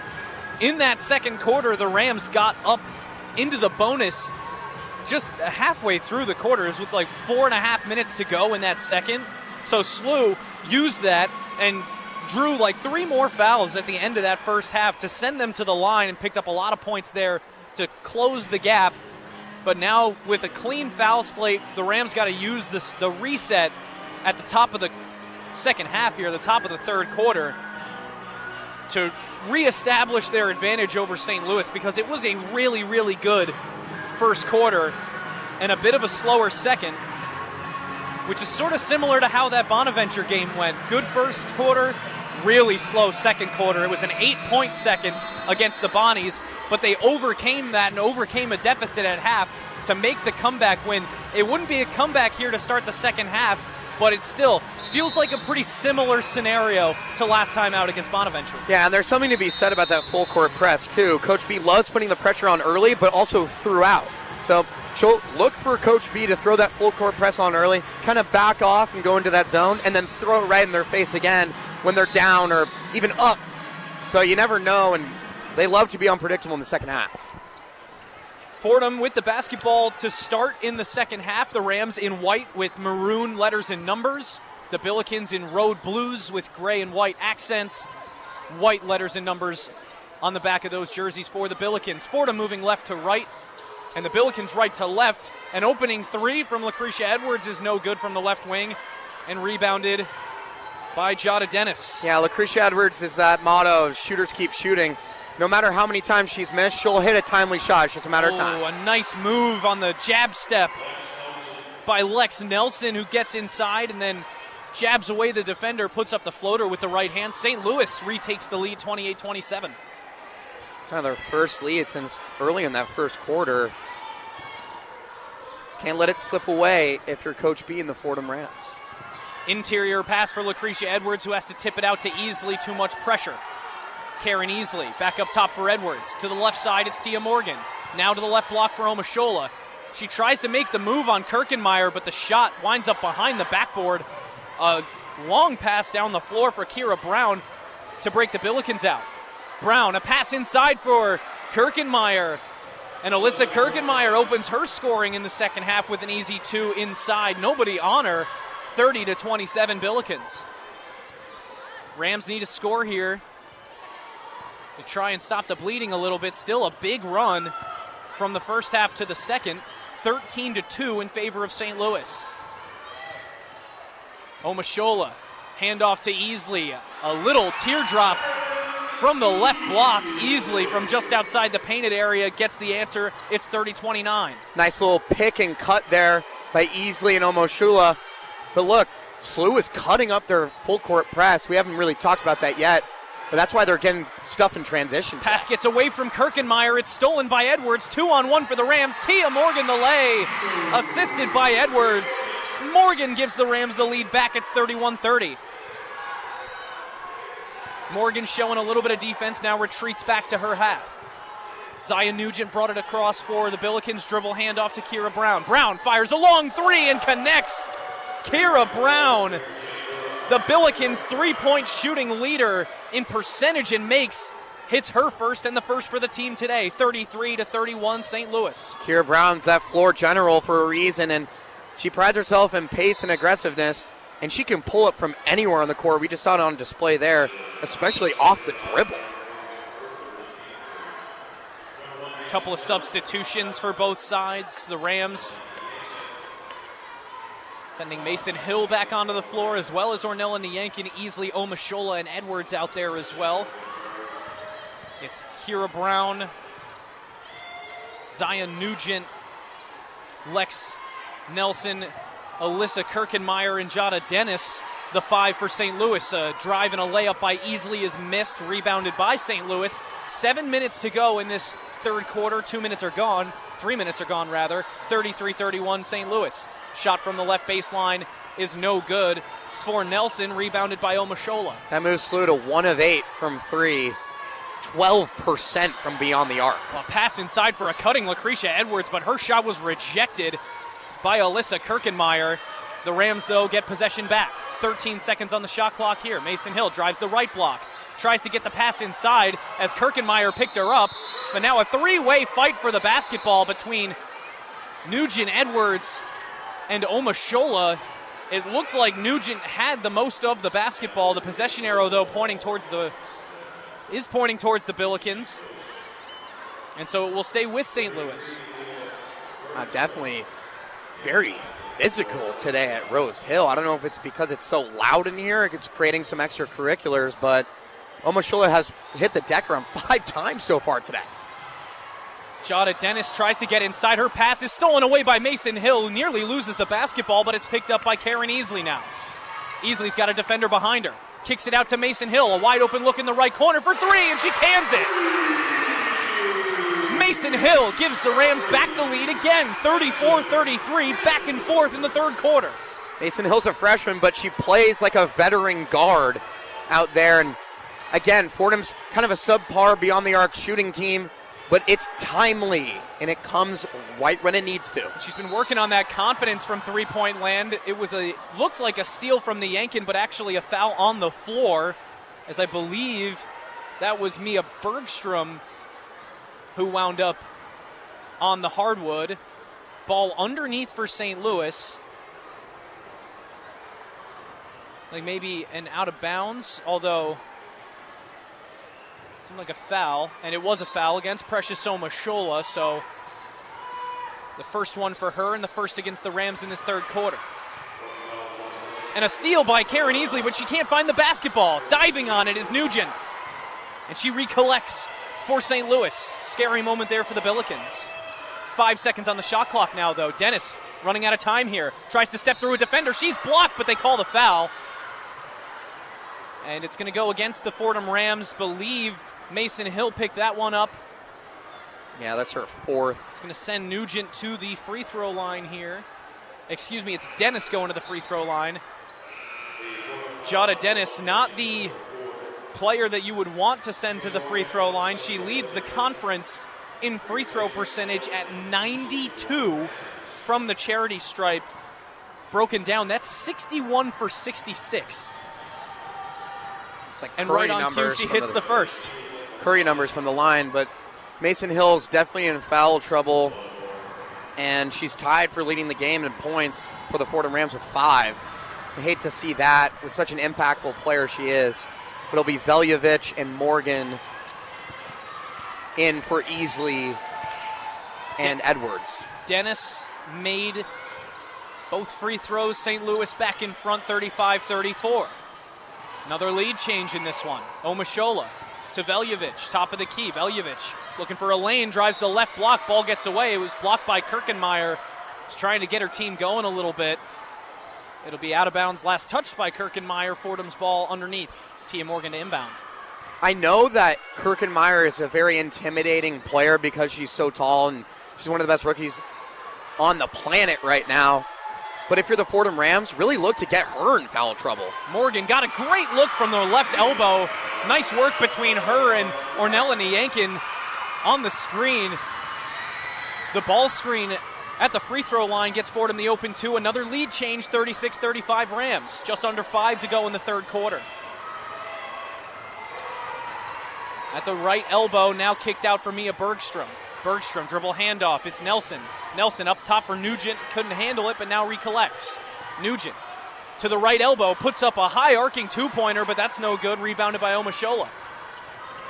Omashola's pass to Anastasia Veljovic is stolen away by Dennis, and she does collect it. I have no idea how a whistle was not blown there, Tuck. Dennis, a cross-court feed to Nugent. Her three's no good. Rebound, Kirkenmeyer. She puts it back up over the rim. Another fight for the rebound. It's tipped out of bounds. Last touched by Bergstrom. It looked like at least it was last touched by Bergstrom, but it looks like they're still setting up the basketball underneath.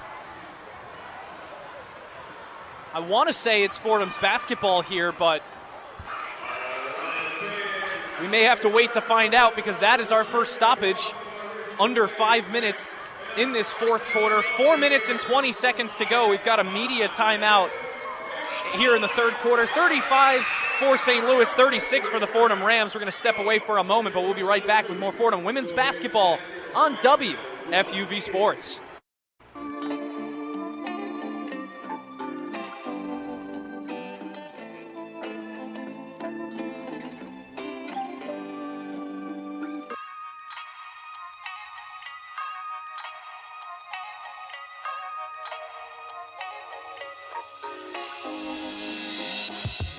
Hi everyone, I'm Grace McCarran and I'm one of your 2025-26 New York Islanders beat reporters for WFUV Sports.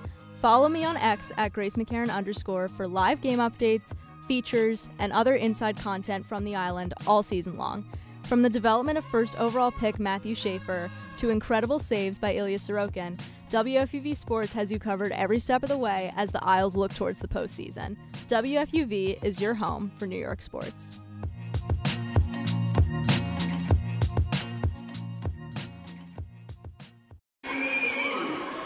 We welcome you back to the Rose Hill Gym where we've got a bit of a spicy game brewing between the Fordham Rams and the St. Louis Billikens. 36-35. There's been a whole load of lead changes in this third quarter, and we've played just over half of it. 4:20 to go. But before we get back to some more action between the Rams and Billikens, we've got another sideline report from Gabby Price. Gabby, what do you have for us? Thanks, Tucker. Well, the radio heard a fantastic halftime show from Isabel and Ethan. The Rose Hill Gym witnessed an excellent performance from Wolves Dance Group and an accompanying band. The kids all range from approximately 8 to 10 years old. And Tucker, we were noting before the game this morning that the Fordham band is not in their usual spot. They're not here this afternoon, but fans still got their fill of a band performance from the kids. And the Fordham band spot, there's a whole section of kids with white Fordham basketball shirts on, one by their teacher during a halftime musical chair performance. Now, they're starting cheers among each other for a Fordham team also trying to win big today. Tucker and Nathan, back to you. Thanks very much, Gabby. Great work as always. Of course, she's the third member of our broadcast crew now this afternoon. What was a bit of a morning slate game, 11 a.m. start for the sake of Kids Day. Get them out right around lunch. Saw some lunch boxes in the building, Nathan. The first thing I thought of is what kind of themes they got on there. What kind of lunch boxes do kids have these days? I don't know. I had a Scooby-Doo lunchbox back in the day. I think I still have it. I mean, wow, the amount of lunches my mom threw in those. Goodness gracious. But look around. There's people crowd surfing. I mean, there's flamethrowers. No, I'm just kidding. But it is loud in here. Yeah, just a minor exaggeration there from Nate Rodgers, but certainly plenty of movement in these stands right now. Plenty of noise. They've been making it really difficult on free throw shooters for St. Louis. During the last break, they also announced to the crowd that if St. Louis misses 2 free throws, the fans in attendance get free Chick-fil-A. Are we part of that? As they usually do. I don't know. Are we fans? I didn't get the tote bag last game, and I had a bone to pick about that, but... Anyways, back to action here. A quick 3 from the left corner for Mia Bergstrom is no good. She chases down her own rebound. Just under 4:10 to go in the third quarter. Another 3 from the right wing, this time by Bergstrom. That's no good. Rebounded by Omashola, but it gets out of bounds. Lost by Precious Omashola. The ball stays with the Billikens after the media timeout. I have that hard to believe that that's what they drew up if you're the SLU Billikens. Long 3. I don't know where that came from, but for the Fordham Rams, that's what you love to see. Bergstrom has it again in the right corner, but now it's with Isabel Tillett. Tillett, the daughter of head coach Rebecca Tillett, followed her here from Longwood. Kirkenmeyer to Tillett, now dribble handoff for Dennis. 1 second on the shot clock here, and that's going to be a violation. Lockdown defense from the freshman. Clutch easily getting it done on the perimeter, as she's been known to do this season. Turnover, Rams basketball. Yeah, and look at the turnover margin now. It was swayed in SLU's favor, where Fordham was leading in that turnover margin, but it's tied now, each team having 13, and SLU is shooting 1 of 11 from three-pointer. That's good for her 9% from beyond the arc, Tucker. Easily, right elbow. She'll pull a long two off the front of the iron. Kirkenmeyer tries to get the rebound, but she can't get it. And it winds up in the hands of Tia Morgan. Cross-court feed for Lucretia Edwards. Dribbles to the free throw line, now kicks it out for Easley. Easley going to drive now, puts up a floater over Kirkenmeyer. She hits and one. No fear. Into the paint, 5'5", Karen Easley. Over 6'6", Kirkenmeyer with a chance at a three-point play. I know her nickname is Clutch, but her middle name should really be Second Half. I mean, goodness gracious, she just puts on the gas in the second half for this Fordham Rams team and changes the tone and makes life difficult, forces the envelope. Really. Indeed. Karen Easley, 6 points, 5 boards, 4 assists, filling up the box score in this game with her first trip at the free throw line. She connects, three-point play is good, and the lead back to 4, 39-35 Rams. Here comes St. Louis, breaking the press. Nugent, top of the key, guarded by Nyankin. Throws a pass down low for Kirkenmeyer. Steps to her left and puts it up, but it's no good. Omashola on the defense. Great defense. Transition, Easley. Top of the key, Edwards. She'll pull that three. It's no good off the back iron. Fight for the rebound. Nugent picks it up, but she throws it wildly up the floor. Easley comes down with it. It's poked away from behind by Jada Tiggett. Now the St. Louis Billikens with it. 2:45 to go in the third quarter. Still 39-35. Lots of back and forth in this third quarter. Kirkenmeyer, left baseline. Now right wing, it's Tillett. Tillett dribble handoff for Tiggett. Now right block, Kirkenmeyer to the left side for Nugent, who goes calmly to the basket again. She's so good right underneath the rim. Gets the two to go, and it's 39-37. Yeah, Nugent took advantage of that help defense coming over, and it opened up a driving lane. Kirkenmeyer just attracts so much defense that it opens up driving lanes on the opposite end. Nugent's got 6 now. Omashola on the drive. She goes through the paint to the right block and puts it up with the right hand. The two is good, 41-37. Emma Wilson-Saltos looks to be getting ready to check in at the next stoppage, as well as Jada Dennis. And that's going to be an offensive foul on the screen set by Jada Tiggett. Just a little bit too much contact. Karen Easley, once again, drawing the turnover against St. Louis. It'll be Fordham's basketball under 2 minutes. This is the momentum shift that Coach B has wanted in that third quarter all season. When they've struggled with fouls in that first half, flip the script. There you go. Change the temperature of the game. 3 fouls against the Billikens, 2 against the Rams in this third. 1:45 to go. Nyankin top of the key. Lucretia Edwards left wing. Now back to the top for Nyankin. Nyankin's guarded by Tiggett. Nyankin down to the left block. She drives, but it's out of bounds. It was blocked by Kirkenmeyer, who's still trying to get her team to raise the energy, raise the intensity a little bit. She's just getting block after block on the inside. She's up to 3 now in the game. Yeah, and what Fordham's doing right now is they got 4 players on that perimeter starting that offensive set, and they got Emma Wilson-Saltos on that free throw line. She just set the pick on the wrong side so that Kirkenmeyer would switch on that guard. A long two from Tia Morgan is no good, just maybe a half a foot in front of the three-point line, and it's rebounded by St. Louis. 1:20 to go in the third quarter. A 4-point lead for Fordham, 41-37. Fordham lost in their last matchup against St. Louis in overtime in Missouri. Now here in the Bronx looking to pick up that revenge win. Into the right corner, it's Zaya Nugent, and she knocks it down. Nugent, her first made 3 of the game on her third attempt, and it's 41-40 Rams. Yeah, got to get the contest arm out there a little bit earlier. Not a lot of vocal defense for the Fordham Rams in this third quarter. Kirkenmeyer's all the way out of the paint. Rams could have taken advantage, but then she crashes back to the low block. Into the left corner, it's London Lilly. The Rams with some space at the perimeter. Tia Morgan has a wide open look. She hits it! Tia Morgan with Kirkenmeyer closing out. Connects from 3 on the right wing. It's 44-40. 30 seconds to go in the third quarter. 2-second difference between shot and game clock. Nugent pulls up for a short 2. No good. Rebounded by Lilly.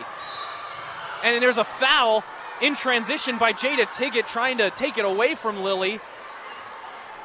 believe that's going to be the 4th team foul against the Billikens in this game. It is, so not the bonus for the Rams, but still possession under the basket.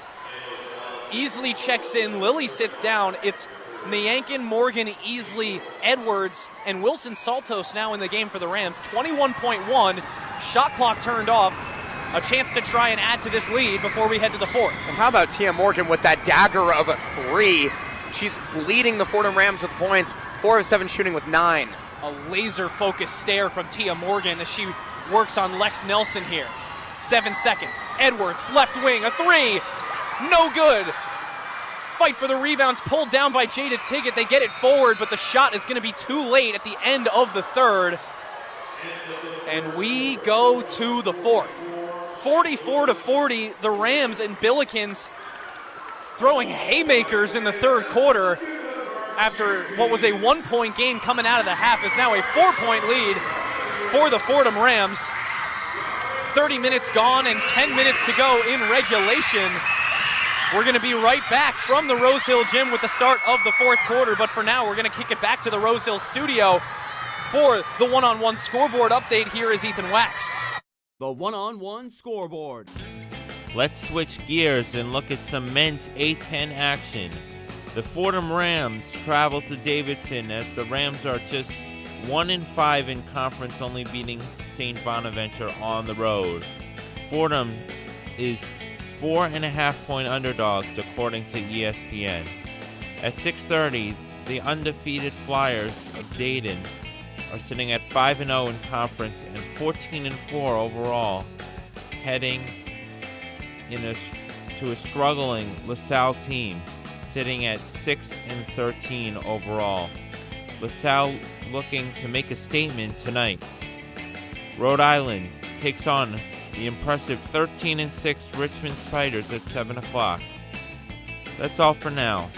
I'm Ethan Wax with your one-on-one scoreboard.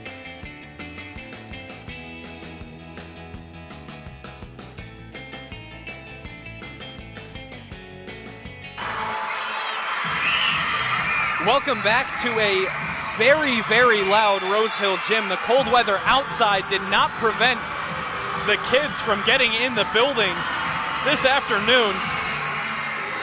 A day that started this morning at 11 a.m. with kids rolling in on their lunch breaks from school.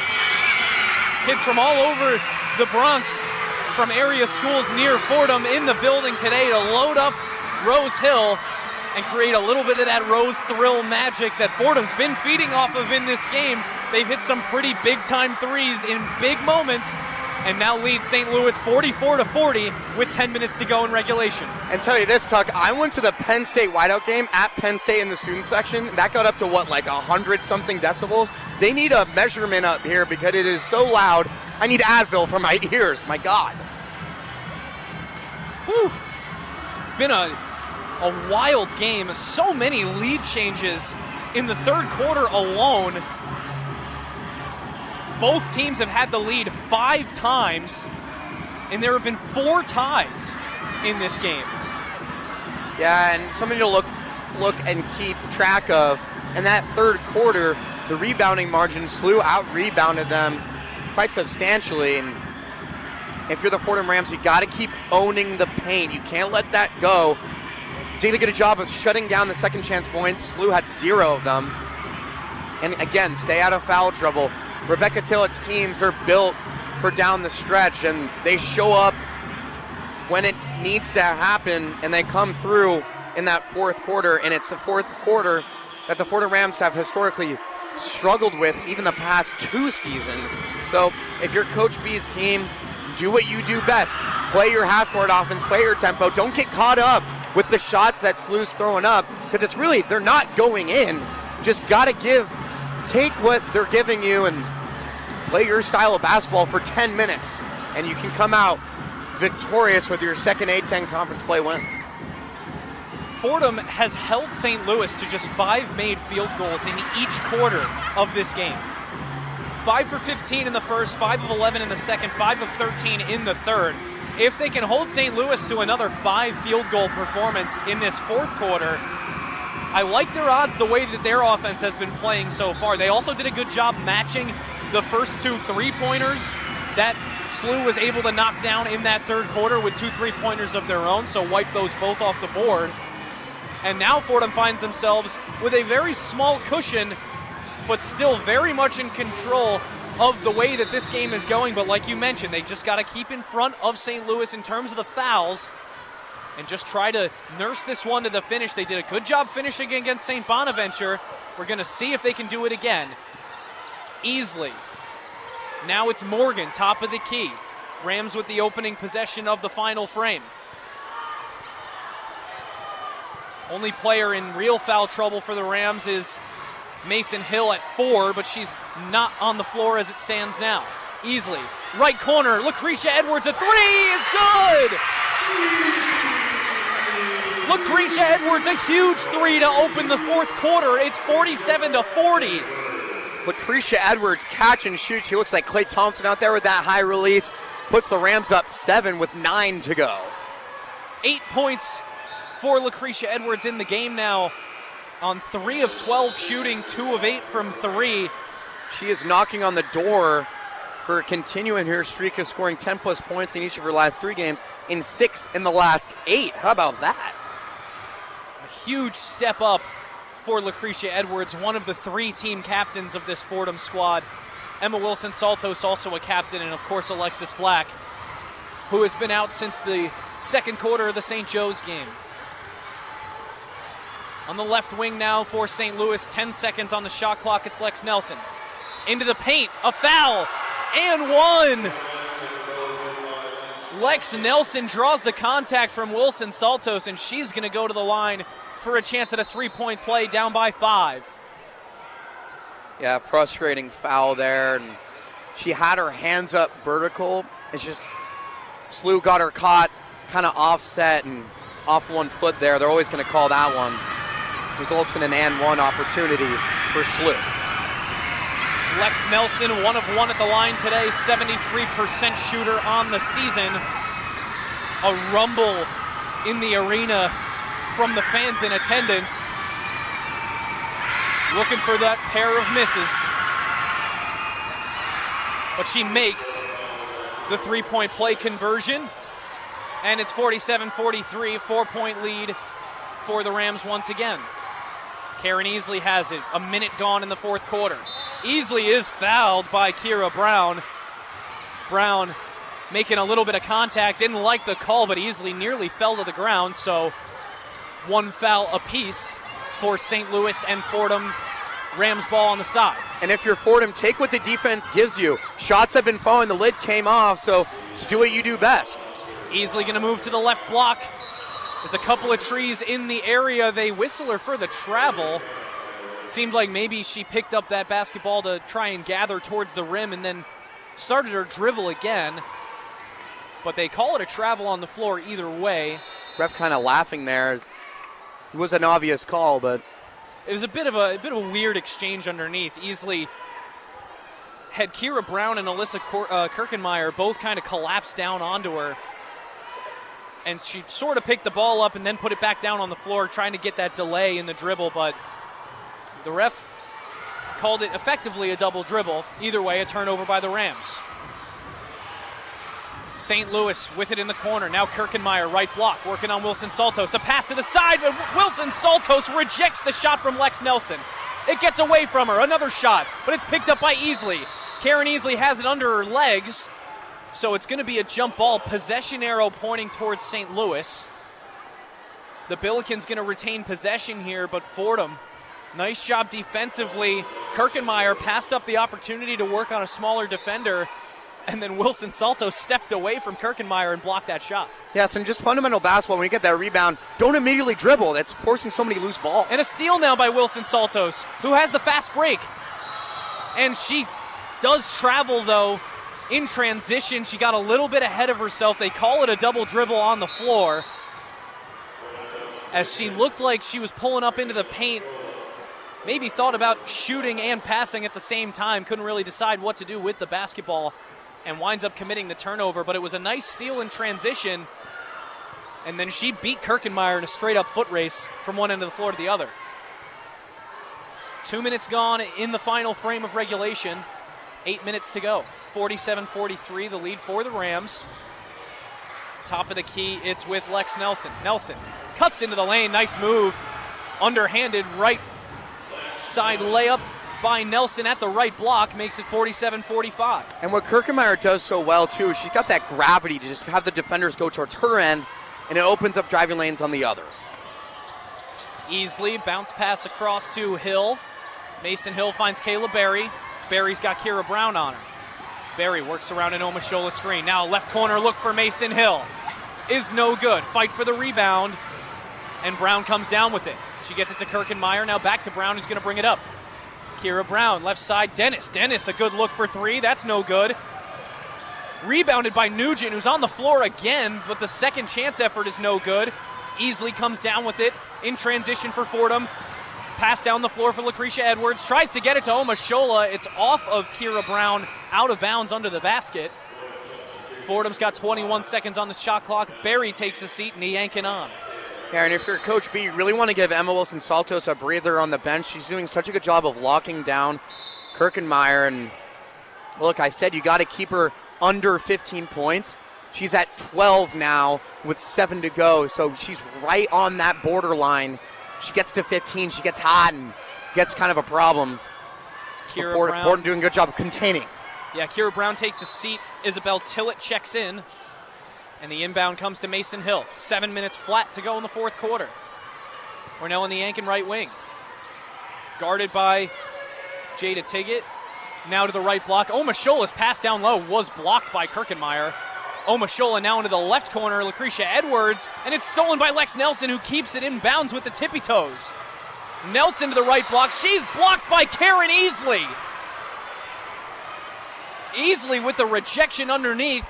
It's going to stay with the Billikens, but how about the block from the freshman Karen Easley? She's 5'5", but she really plays like she's at least 6 foot. She's so quick, but she's got that nonstop motor that just doesn't stop. She just keeps going. How does she have so much energy? I don't know. Something about youth. Trying to think, but... Are you saying we're old, Tuck? I feel a little old. Being a senior. I got a birthday on Saturday, so let's not talk too soon, but yeah. Easley, the freshman, plenty of youthful energy. Yes. But she, as you said, doesn't play like a freshman. She plays like a grizzled vet. And it's scared to note, of anybody. Too, with Alexis Black out, these players are stepping up. And if you look at the box score, almost everyone has scored and contributed and shot about 5 times, which you love to see, and everyone's rotating defensively. This might be talking about the whole game, their best of the season, if I may. The Rams have 8 players who have scored, and all of them have scored at least 4. 2 players haven't scored. It's Kayla Berry and Anastasia Veljevic, but Veljevic's at 5 minutes and Berry's had 10. And there's a fadeaway look for Nugent, but that's no good. Rebounded by Tia Morgan, who gets the pass to Easley, and she beats Dennis. Fordham's got some numbers, but now Easley slows it down. Niankin, top of the key. Tries to find Omashola inside, but it's stolen by Nugent. Kirkenmeyer was in the area. Nugent drives into the lane, soft touch on the lay, can't get it to go, gets her own board, but can't get that attempt to go, and then a foul called against Jada Tiggett on the reach over the back of Omashola, who came down with the board. Basketball is going to stay with the Rams. Omashola takes the seat. Wilson-Saltos checks back in and immediately picks up Kirkenmeyer on the man look. Fordham inbound, 6:12 to go in the fourth quarter. Fordham protecting a 2-point lead, 47-45. Jada Dennis giving Easley a look full court. Tia Morgan now left wing for the Rams. She's guarded by Nelson. It's Easley top of the key. Right elbow 2, that's no good. Wilson-Saltos was the last to touch it, tipped it out of bounds, and it's going to be St. Louis's ball. Inbound from Zion Nugent. And now Slew trying to move things quickly, but a pass in the interior is stolen by Niankin. Kirkenmeyer couldn't get there, and the Rams get things moving the other direction. About 5.5 minutes to go in this fourth quarter now, and Coach Bridgette Mitchell is going to call timeout, talk some things over with her Rams, who are scoreless in the last 4 minutes of play. Yeah, Fordham doing a good job of containing what SLU has been doing so well in that first half, which is getting to that low block and getting some foul calls.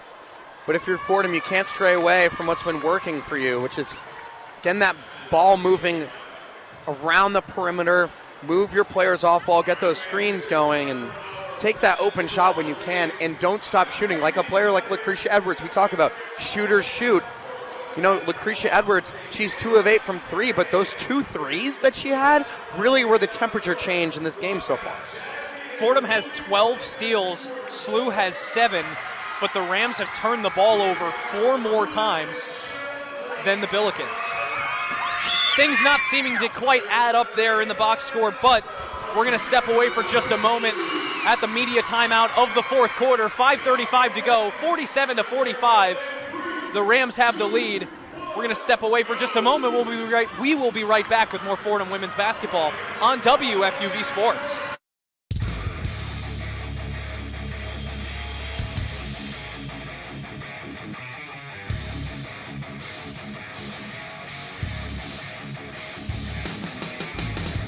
Hey Devils fans, Tucker Austin here from WFUV Sports, one of your New Jersey Devils beat reporters for the 2025-26 season. From Hughes Brothers Havoc to Heischer Hat Tricks and Markstrom Masterclasses, I'll have you covered live from the Prudential Center for all things Jersey hockey. Follow me on X at @TAustin_24, where I'll have live game updates, analysis, and post-game coverage all season long as the Black and Red look to bring Lord Stanley back to the Rock. WFUV Sports is your home for everything New Jersey Devils.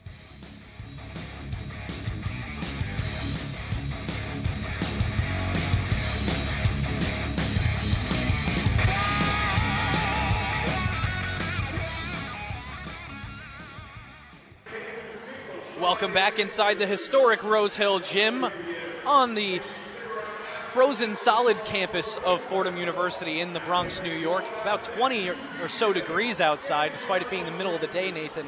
But before we get to the rest of this fourth quarter, we are going to kick it as well to the third member of our broadcast crew this afternoon. Gabby Price has another sideline report for us. Gabby, what do you got? Thanks, Tucker. Well, obviously a very competitive and tight game right now. This has also been a really fun one for Fordham. Although it hasn't been a clean one all the way through, it's been pretty great to see the Fordham bench consistently smiling with each other, having fun. Even with some recent threes and shots under the rim, the team is generally pretty happy with themselves for finding the open shots and taking the right ones, something that Coach Mitchell often emphasizes in her huddles. If they can continue to do that the rest of this quarter and get some to fall, Fordham might be looking at their second A-10 win. Tucker and Nathan, back to you. Well, it certainly would be another step in the right direction for the Fordham Rams if they can get this second win in conference. They dug themselves a mighty deficit in the conference to start the season. But after a win against St. Bonaventure and now with a 2-point lead here about halfway through the fourth quarter, the Rams are set to try and finish another game out here in the Rose Hill Gym. Easily has it for Fordham on the right block. She was guarded by Kirkenmeyer, so they have to kick it out. Top of the key, Tia Morgan. She is guarded by Kira Brown. Morgan still looking for an option. 2 seconds on the shot clock. She's got to put it up from the free throw line, and she hits it. Just inside the free throw line from on the A10 logo. She connects for 2, and it's 49-45. A bomb down the floor by Kira Brown, but it was intercepted briefly by Wilson Saltos before it made it out of bounds. Not the first time, it was Nugent on the pass that time, but not the first time that Nugent has tried the long down floor feed. 100%, and it's been ill-advised for sure. And what Fordham struggled with too is out of the breaks, out of the timeouts, they've struggled with keeping that intensity, but the electricity has been out of this world so far. And Timo with that clutch shot with 2 seconds left on the shot meter, and how about Emma Wilson-Saltos rising up like a cornerback, intercepting that pass. And on the next possession, it was a 2 from the left post that was way too strong from Lex Nelson.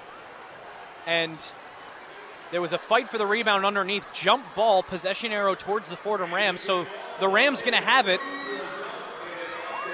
49-45, a 4-point lead and a chance to add to it. The Rams, with 4:49 to go in the fourth, trying to bring this one home in front of a large Bronx faithful crowd made up of kids from Bronx area schools. Yeah, and look, credit to Fordham's defense. In the past couple of weeks, they've really flipped the script, and I think, in my opinion, Fordham played their best defensive showcase on Sunday against the Bonnies, forcing almost 30 turnovers, and SLU is no joke either on the offensive end. They're second in scoring in the A10, which is a very deep, high-scoring league, and Fordham's been holding them to 2 of 13 from 3 in just 34% from the field. Again, Kirkenmeyer is only at 12 points, and for such a dominant player she is to only have 12 with under 5 minutes to go in the fourth is a credit to Fordham's defense and Coach B with that final four kind of credibility she has. What's been really interesting in this game for me is that the Rams, obviously they're without Alexis Black, but they have been for some time. So that is not really a new development. But Ugne Sertau-Teta, who played in the last game for the Rams, was questionable for this game coming in. And when I got a chance to ask Coach B about it pregame, she said that she might be available, but usually when players are questionable for the Rams, they tend not to play. At least this season, that's the way it's gone. And so without Ugne Sertau-Teta, who lends so much size to the Rams on the defensive and the offensive glass, they've still been able to shut down Kirkenmeyer without Sertau-Teta to match up against her. Credit to Precious Omashola and the smaller but still tenacious Emma Wilson-Saltos, who's following up a double-double with a stellar defensive performance against a much bigger player today. Yeah, and Emma Wilson-Saltos does everything on each coast of the court here, and she's been putting on display. And she's the X factor of this team, and she keeps working so hard, but it's really her length. Her arms are so long that she can really reach any ball at any length of the court. And for playing against a player that's one of the best rookies in the country at blocking shots, she's still getting those shots over too. Same with Easley, who's 5'5". 11 points now for Tia Morgan to lead the Fordham Rams on 5 of 8 shooting, 1 of 3 from 3. Leading in points, leading in field goal percentage. She's also got 3 rebounds and an assist and 2 fouls in 23 minutes. Karen Easley has played the most minutes for the Rams at 30. She's got 7 points, but 5 rebounds, 6 assists, 3 steals, and a block now to her name in the game. Incredible stuff from the freshman guard. Lucretia Edwards also up to her 8 now. Meanwhile, it is 16 in the game for Lex Nelson, who's really started to will her team forward in this second half. And still that 12 for Kirkenmeyer, who's been hovering around at that number for a majority of this game. And still SLU getting all of their scoring from their starting 5. 0 bench points in this game. You got to wonder if the bench was producing at all in this game, the Billikens would be in a much different scenario. Yeah, I agree, Tuck, but here's the thing, too. SLU's scoreless in their last 3 minutes, and they're 1 of 8 in their last 9 shots, or last 8 shots, excuse me, but they're still in this game. They can be ice cold. We talked about this earlier in that second quarter. Rebecca Tillett's team is built on playing down the stretch despite not being hot from beyond the arc. Look for them they can still be icy, but they can get hot at any moment. Tia Morgan was on it for the Rams, and now she gets it to Lucretia Edwards. 4:35 to go in this fourth quarter as we restart play. The Rams with a 4-point lead, 49-45. Easily a floater is no good. Fight for the rebound. Wilson-Saltos in. Kirkenmeyer battling for it. And the referee's call gives the possession to the Fordham Rams, last touched by Kirkenmeyer. Kirkenmeyer wanted a foul there, but how about the physicality and Emma Wilson-Saltos' versatility down low? She's going right after the reigning A10 Rookie of the Week. We got a foul away from the basketball before the inbound. It seems like they're going to call it against Zion Nugent, perhaps. They're going to redo this inbound as it gets to Wilson-Saltos, who hands it off back to Karen Easley. Easley into the lane, a soft touch with the right hand. She barely can't get it to go, but a nice rebound by Tia Morgan. It was Kirkenmeyer who picked up the foul during the last possession. She's now at 4, but that's going to be an offensive foul. Zaya Nugent should have got an Oscar for that flop call. Niankin picks up the personal. That's been happening all game, but she put on a facial expression and hit the deck like she got hit by a train or something. That was a normal pick, and hate to see that for the Fordham Rams, but up by 4 with 4 minutes to go. Didn't quite see the full play, Nathan, but I've seen Nugent on the ground plenty in this game, so I can imagine. But a turnover on the other end, a little bit of a ball don't lie moment again there, Rodgers. 4 minutes to go, 3:59 to be exact in regulation. Fordham a 4-point lead, looking to add to it here. And for the Fordham Rams too, kind of a keep away situation. You want to wind that shot clock down, but take what they give you if you're the Fordham Rams. A 2 is okay. Pass inside for Wilson Saltos, and it's stolen away by Nugent, who holds on to it to set up the offense. Yeah, that's their 19th turnover for the Rams, and just not timely at all. They've been turned over a lot, but they've also managed to turn the Billikens over plenty in this game, so things have kind of evened out. Nugent tried a 3, but couldn't get it to go. The rebound by Niankin. Nugent's try was from straight away. Easily fires it to the left side. Edwards has to scoop it on a short hop, and now gets it inside to Wilson Saltos. Ball gets away from her, and it's picked up by Jada Dennis. Another turnover in this fourth quarter for Fordham. Dennis, right wing. Lucretia Edwards is on her. She sends it up top. Lex Nelson, a good look for 3. That's no good, front iron. Morgan with the rebound, fouled by Lex Nelson. Bit of a bad foul there in transition, as Morgan didn't really have a shot to get a fast break. Either way, Nelson picks up her second of the game, and it's the 4th in the quarter against St. Louis. So they just have 1 to give now against the Rams with 3 minutes to go, and Rebecca Tillett will call timeout to talk things over. Still 49-45. Fordham scoreless in the last 2:15. Slow scoreless in the last 4:49. Seems like neither team wants to win this game, but it's still the Rams protecting that lead. And you gotta watch Kirkenmeyer here with 4 fouls. She plays inside so much. I know she likes to leak out of the paint a little bit, but she plays in the interior so much. One wrong move, one wrong hand, making too much contact with a Fordham Ram. And one of the best players for this SLU team. She is a freshman, but she is one of, if not the most dominant player on the floor. To not have her for the back end of this game down the stretch run would be disastrous for the Billikens. It would be huge for the Fordham Rams too. And Emma Wilson Saltos will take a breather to put Omo Shula on Kirkenmeyer, something you can keep an eye on. But Fordham out of the break, got to keep that electricity going with under 3 minutes to go. And Omashola has been doing a good job when Emma Wilson Saltos needs a breather in terms of guarding Kirkenmeyer. Fordham has it in the left corner. It's Niankin, crosses over, now back to Easley. Easley was double teamed for a moment there as Kirkenmeyer followed Omashola up to the top of the key. Morgan gets her defender to miss, but then fires the 3 from the right wing. That's short, rebounded by Zaya Nugent. Nugent to Dennis, top of the key. Picked up by both Easley and Morgan. And now it's Easley guarding Nelson. A right corner 3, and that one is good.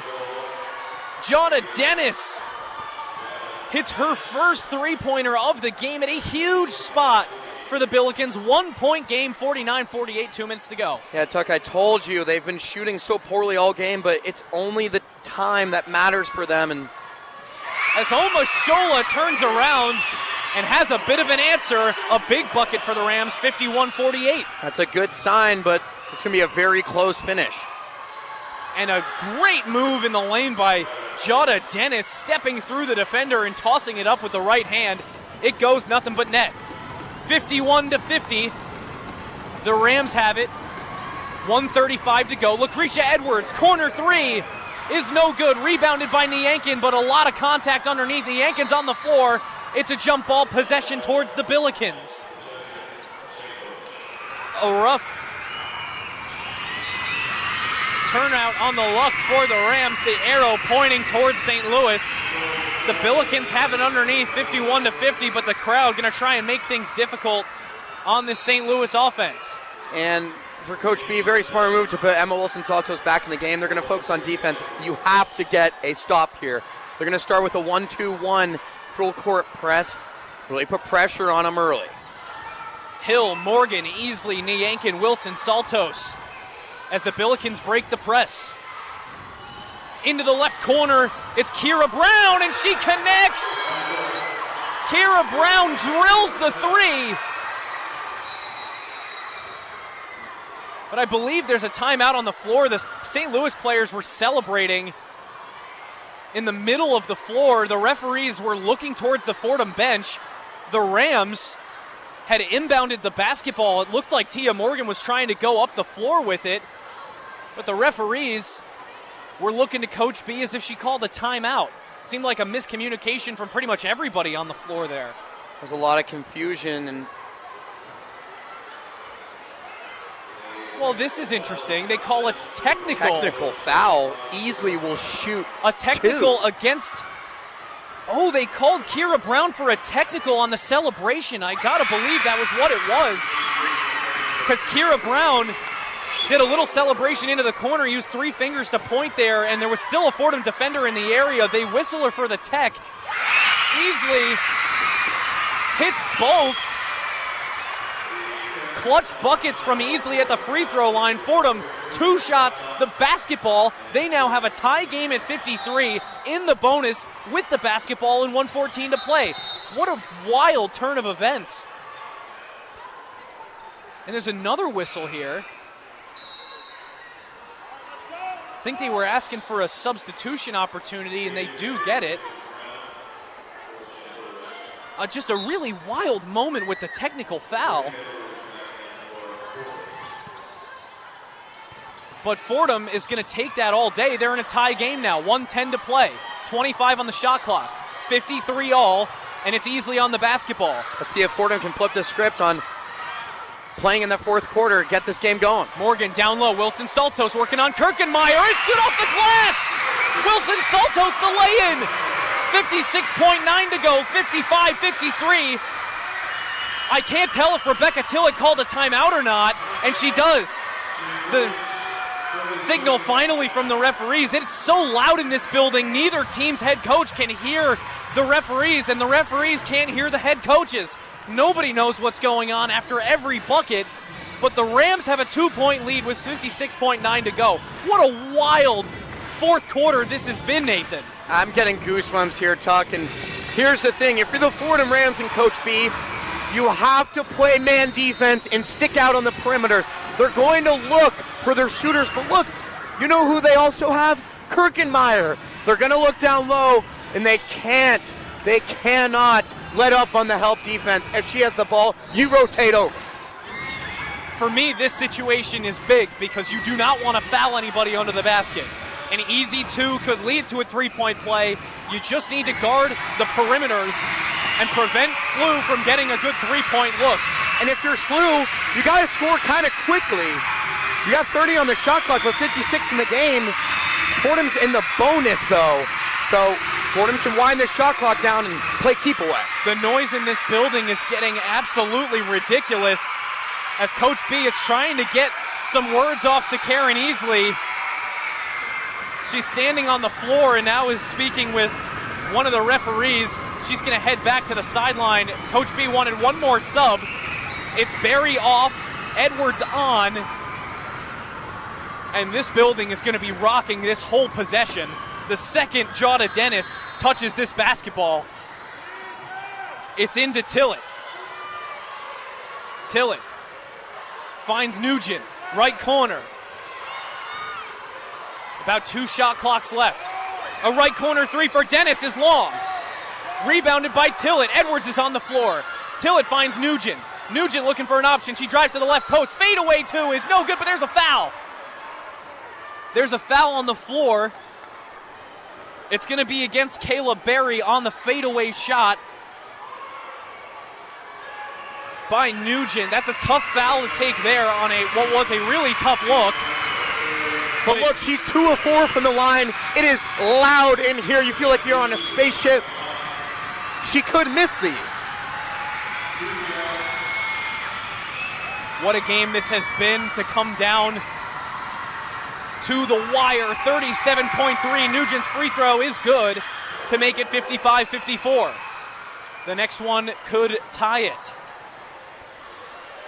And still 7 seconds the difference between the game clock and what will be Fordham's shot clock. She makes both. Big free throws for Nugent. Timeout Fordham. Coach B, another strategic timeout here with 37 on the clock. She's going to want to draw something up, particularly to address this possession. The Rams, though, in a really tough spot.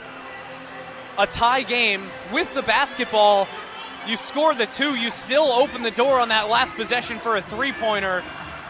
You go for the 3, you risk a miss, and an opportunity for St. Louis to go win on the other end. I think the safe bet is to try and find a good look inside, but with Kirkenmeyer there, not many looks inside are that good.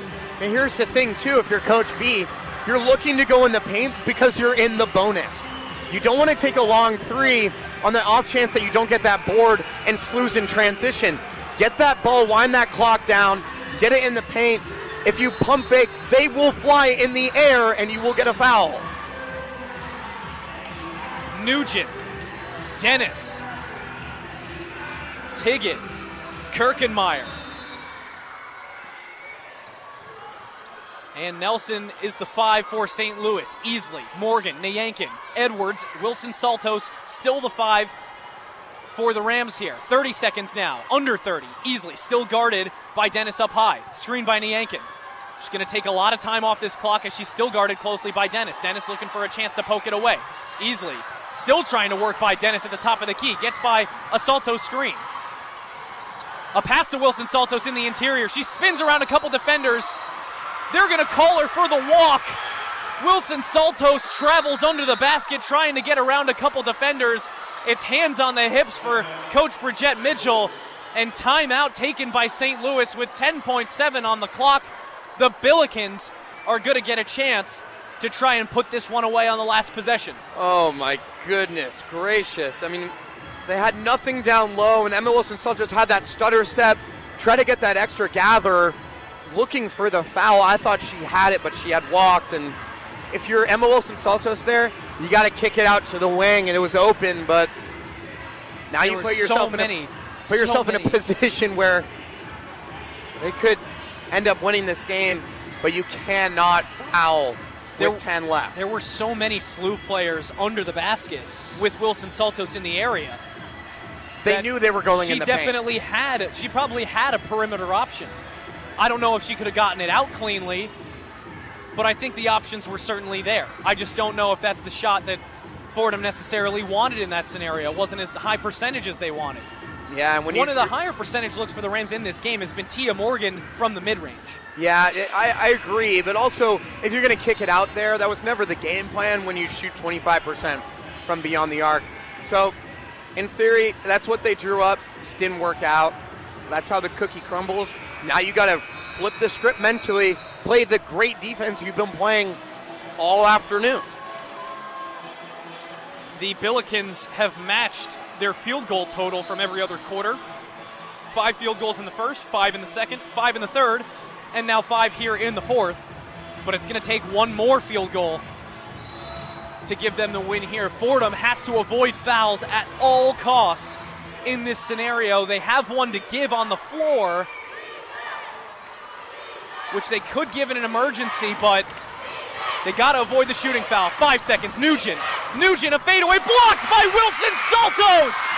Rejected with .4 to go. Emma Wilson Saltos, pick yourself up, why don't you? And St. Louis has virtually no time for an inbound now. What a play by number 13, one of the captains for the Rams, and a defensive stalwart late in the fourth. Emma Wilson-Saltos, born and raised in the Bronx, proves to be clutch in the fourth quarter. She's the X factor for that exact reason, and my goodness, she's 5'11", but she's playing taller than Kirkenmeyer this afternoon. What a clutch play. And if you looked really at that play, I was staring at Kirkenmeyer because I thought that play was drawn up for her. I think it was. Lucretia Edwards had to switch on Kirkenmeyer. Just heads up play by the Fordham Rams. You get a block out there on that baseline. Ooh, it's a nail biter here on Kids Day. Unbelievable. I feel bad for the group of kids in the far end of the student section who had to go back to class at the end of the third quarter, because what an unreal finish they are actively missing. We've still got 0.4 on the clock here, which is just not nearly enough time to get a shot off if Fordham can smother up the inbound. Still with a foul to give, though. If they get a dangerous enough look, you could just commit the intentional. It might be at the buzzer, but still. Fordham has 2 timeouts. It's none for St. Louis. Although, the way it is right now, Nathan, it looks very much like we're going to get a repeat of the result from 4 quarters of play last year in St. Louis between these two squads. 2 very different teams, but still approaching an extra period here. Yeah, and you can really see the fight come out from the Fordham Rams that want their second A-10 win, and not really seeing that intensity from SLU. They got really bailed out, really, from Emma Wilson-Saltos with the travel, but it looks like, Tuck, they're going to put a second on the game clock, so there will be enough time to get a shot up. Unbelievable block by Wilson-Saltos, but there is a full second on the clock now. Coach B going to call timeout, ice St. Louis's play a little bit with 1 second on the clock. I like that call from Coach B. I love it, actually, because she did that exactly for reasons to see where they would set up, and they had 2 in the low block, 2 in that free throw line extended.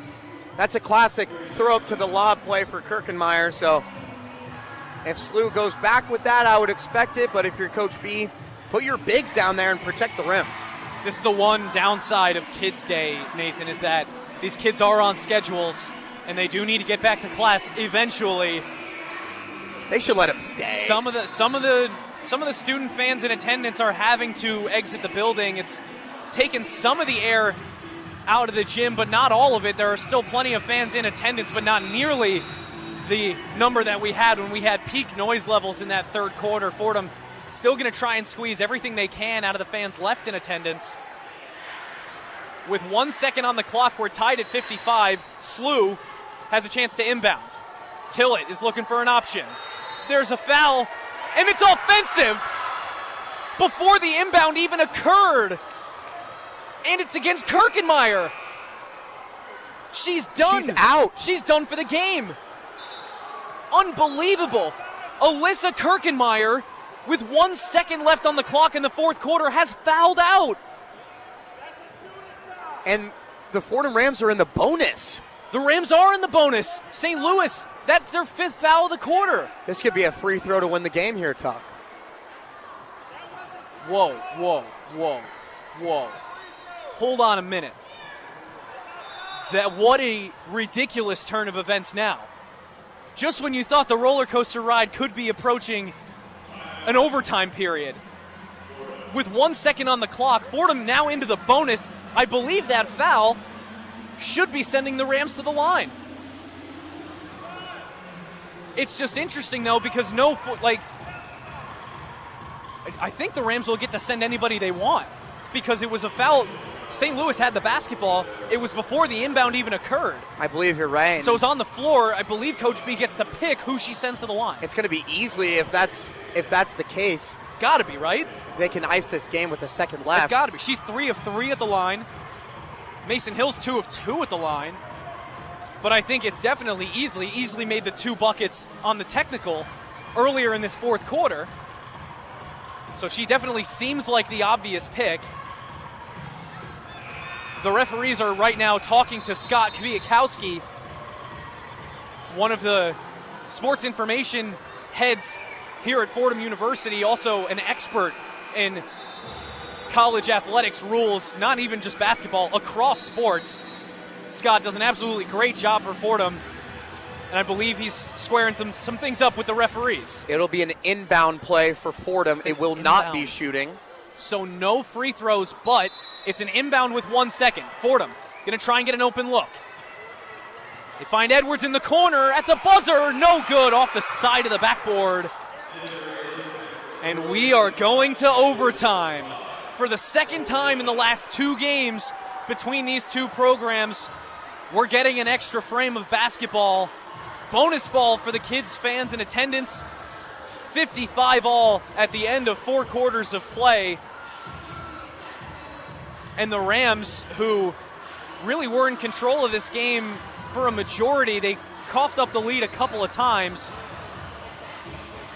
But you look at their third quarter performance was easily the best out of the 4. 7 of 16 from the floor, 17 points. And one of 2 quarters in which they outscored the Billikens, but Fordham only made 4 field goals in that fourth with 11 shots taken. Plenty of opportunities to overtake St. Louis and kind of put them away, but they've allowed St. Louis to just barely squeak by into now a 5-minute overtime period. But Nathan, what do you need to see in this next 5 minutes? The Rams have been putting in hard work for the first 40, but it's going to take another 5 if they want to come home with a second win in a row. Yeah, if you really just solely look at the box score, you would think that Fordham would be up by more than they are now. It wouldn't be tied. But here's the key to the game in this overtime. Guess who's not playing? Their best player. They took him out. So credit to the Fordham defense for forcing them in foul trouble as well. So each team's committed 18 fouls. Kirkenmeyer's with 5, so she won't be playing, which means attack the paint. Give the ball to Emma Wilson-Saltos. Karen Easley can drive, and now all those driving lanes will open up, because we talked about it time and time again, but Rebecca Tillett's team for SLU was built for these moments. It's built for down the stretch. And Fordham, they're giving them an opportunity, but what they can't do is not take over the paint. You got to keep that paint. Also, look for Coach B to re-implement that full court press that works so well against a great offensive team the Bonnies are, and SLU's even better. They're the second best scoring team in the A-10. So without their best player, a 6'6" freshman, got to look to attack the paint. It'll open up everything spacing-wise. And also, SLU's going to have to deal with something they haven't done all game, which is kind of maybe rely on their bench. It's been 40 minutes, but they haven't seen anyone other than their starting 5 score so far. Kirkenmeyer out. 5 fouls, the last with 1 second to go in the fourth quarter. She will sit for the full 5 in overtime. The tip-off between Emma Wilson-Saltos and Jada Tiggett to start things off. Fordham left to right and St. Louis right to left. Tia Morgan collects the opening tip-off of overtime. 55 all. St. Louis without their center, who played 37 minutes. A tie for the team lead with Lex Nelson. Kayla Berry. Now Tia Morgan, right wing. She thinks about the 3. Screened by Wilson-Saltos. Morgan drives into the lane, but it's no good. Offensive rebound by Morgan. Fordham resets. Easley. Top of the key. She's guarded by Jada Dennis. Easley with 9 in the game. Goes cross court, but it's stolen away by Lex Nelson, and a foul by Kayla Berry in transition. It's the 4th foul against the Fordham Rams.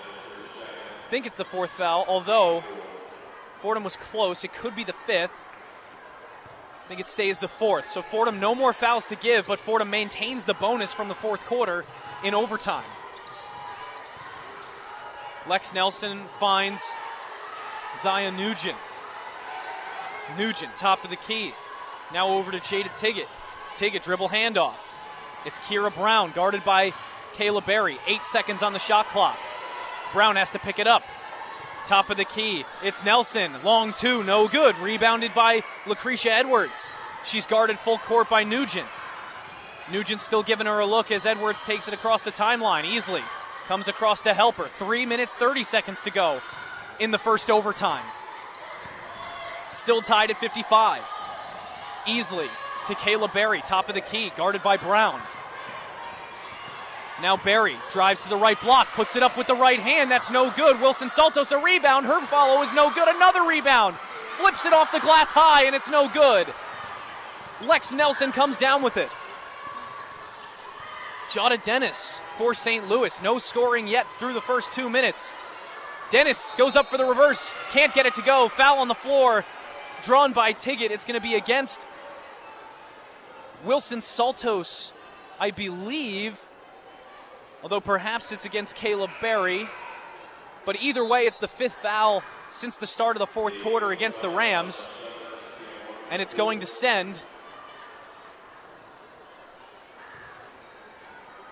Jada Tiggett to the free throw line. Morgan and Edwards both take a seat. Actually, Morgan takes the seat. Edwards just wants to talk to Coach B. Tiggett's free throw misses. That's big. Yeah, these Billikens are tired. I don't know how they're not exhausted. 5 of them are over 37 minutes so far. Fordham's got to take advantage of that, but looking at these offensive plays for Fordham, the paint is wide open. They have to get downhill if you're players like Easley and Morgan and even Mason Hill. Get downhill, get those driving lanes. Huge moment there for the Fordham Rams as Jada Tiggett misses both of her free throws. The game stays tied at 55. Easley has it under 2:40 to go. 8 seconds on the shot clock now for Mason Hill. Hill is going to drive inside, puts it up with the right hand. It's no good. Fordham just can't get it to drop in the interior despite Kirkenmeyer, not being in the game. And it's going to be a blocking foul here against Karen Easley. Big contact between her and Kira Brown right in front of the commentators table here. Half of the period in overtime already gone, 2.5 to go. But Kira Brown, it's actually Jada Dennis is going to go to the line. That's not what you want for the Rams. She's the high percentage free throw shooter for St. Louis, who also leads the conference from the stripe.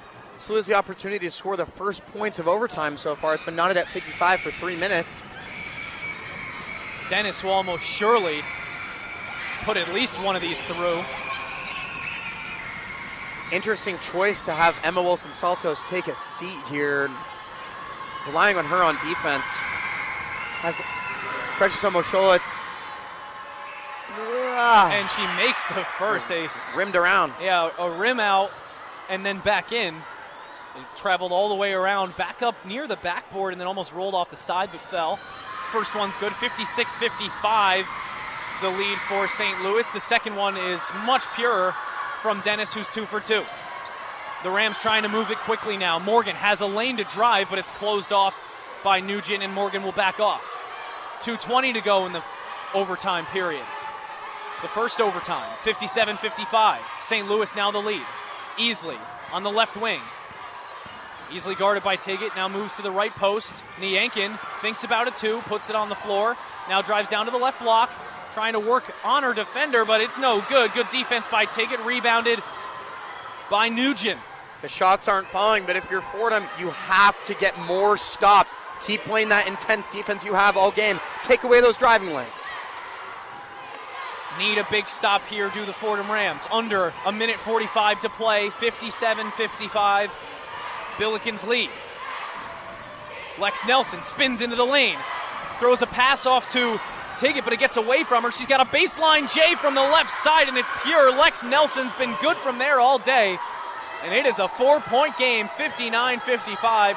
St. Louis, the lead under a minute and a half to go in overtime. Yeah, Tiggett sent a timely pick there that Omoshola couldn't get to the shooting slew. Billiken gets a knockdown too. Edwards, Morgan, left wing, Fordham in need of big points here. Edwards gonna pull a three. It's no good. It took a high bounce but didn't fall. Tia Morgan goes to the ground as Zion Nugent falls on top of her chasing the basketball. It goes out of bounds. Last touch by St. Louis. Ball stays with the Rams. 20-second shot clock. Omoshola steps off. Wilson Saltos is back in. A minute, 1 second to go. So Edwards will inbound, but I think Coach B got to get the ball to Easley here. And Niankin also sits down. Kayla Berry in the game. Morgan and Easley stay in as Edwards inbounds to Morgan. Wilson Saltos underneath, rather. She can't get it to go with the left hand, and it's rebounded by Josiah Wallace in the game for the first time. And now Lex Nelson will slowly bring it across the timeline. 47 seconds to go. A second player coming up to commit the intentional foul and send Lex Nelson to the line. Coach B asking Tia Morgan why she didn't commit the foul. And it was because Morgan had 4. So Morgan has 5 now. Easily ran up and tried to take the foul for Morgan, but so Morgan was forced to take the personal, and she fouls out now. It's really unfortunate for the Rams. That's their leading scorer. Just falling apart here in the last 2 minutes here, Tuck. They had open looks. They just couldn't get them to fall. First shot missed by Lex Nelson at the free throw line. It's going to be a 2-possession game, and 45 seconds left. You got to score quickly after this free throw. She makes the second. Timeout. Fordham, 5-point game, 60-55 with 45.6 seconds to go. By the numbers, the Rams can still get a 3-up, maybe with a foul, maybe not, and then send St. Louis to the free throw line, hope for a couple of misses, but with a 5-point deficit, under a minute to go in overtime. Things looking bleak after what was a really tough-fought game for the first 40. And the Rams had a lead as large as 8 back in the second quarter.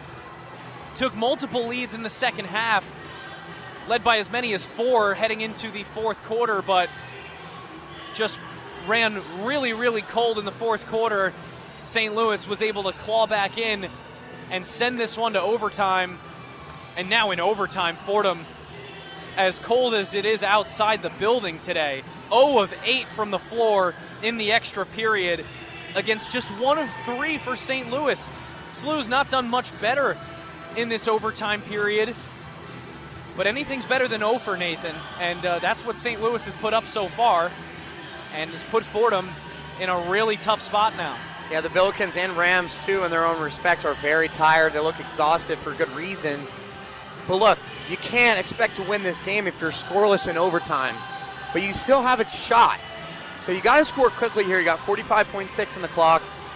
Looks to get your players that are hot. I would give it to Easley and try to get some down some driving lanes, and you're in the bonus. So if you drive down in the paint where Kirkenmeyer's not hovering over you like a helicopter, you can get a foul, go to the line, get some 2 easy points, get a stop, and it's a whole different game. But you absolutely have to score here. If you don't, that's going to be the dagger in the coffin there for the Fordham Rams, looking to get their second win in A-10 conference play in a row.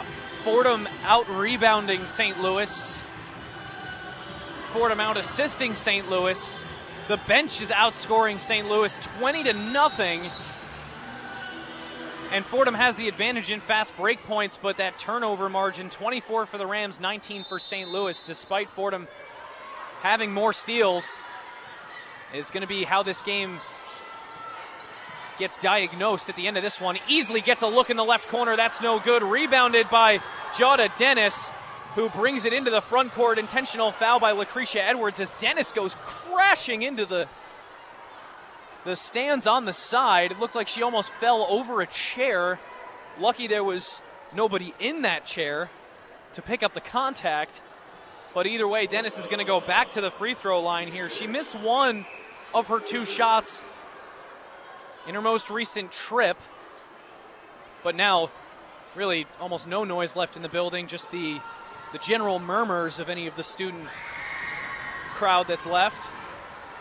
You hear some of the same energy, but nowhere close to what we had in the third quarter or in that first half. And you got to wonder if some of that energy left the Rams with those fans. She makes both to pretty much put this one out of reach, 62-55. It's a 7-point lead for St. Louis, although that lead not indicative of the way the rest of this game went whatsoever. Karen Easley going to bring it up for the Rams. Ball nearly gets away from her, but now it's London Lilly with it, guarded closely by Nugent. Nugent going to pick up the foul as she was playing a little bit too rough on the defense there against London Lilly. Yeah, so she'll go to the line. Just Nugent's second. Despite she's been involved in a lot of highly physical plays, but good on her for not committing many of the fouls in this game for St. Louis. It was 4 for Kira Brown and 4 for Jada Tiggett, 5 for Kirkenmeyer. London Lily makes the first of her 2 free throws, make it 62-56. 27.9 remaining, the shot clock is turned off. Lily, second free throw, no good. Rebounded by Barry. Her shot no good. A rising rebound by Lily, but it's out of bounds. She can't hold on to it. It skips out of bounds, and it'll be St. Louis's basketball now. I don't know how there wasn't a foul call there. There's 3 Billikens. Fordham had 6 players on the floor there for a minute. I thought I was losing my mind. But now it's back to 5. Fordham with 4 players in the front court here running a big press, trying to get this basketball back. And there's an intentional foul by Kayla Berry after the inbound, shortly after the inbound. 21.5 to go in the overtime period. St. Louis going to go down and shoot a pair of free throws to try and fully put this one out of reach. The Rams still within 6, 21 and a half seconds to go. Tillett checks out. Tiggett checks in, as does Josiah Wallace, the freshman forward from Centralia, Illinois. The other Wallace on this St. Louis team, a returning player from last year, Hannah Wallace, was not available for this game, listed on the injury report.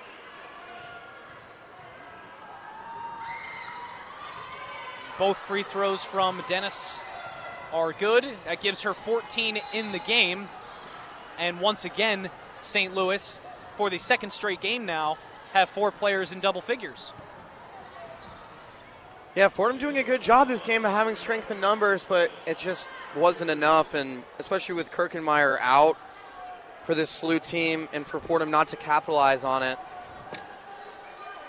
Struggling to close out games as Fordham team is, and such a weird experience to watch the Fordham offense kind of seize up despite probably the biggest defensive threat for St. Louis having to take a seat for the entire overtime period. Yeah, and they played so well for 40 minutes.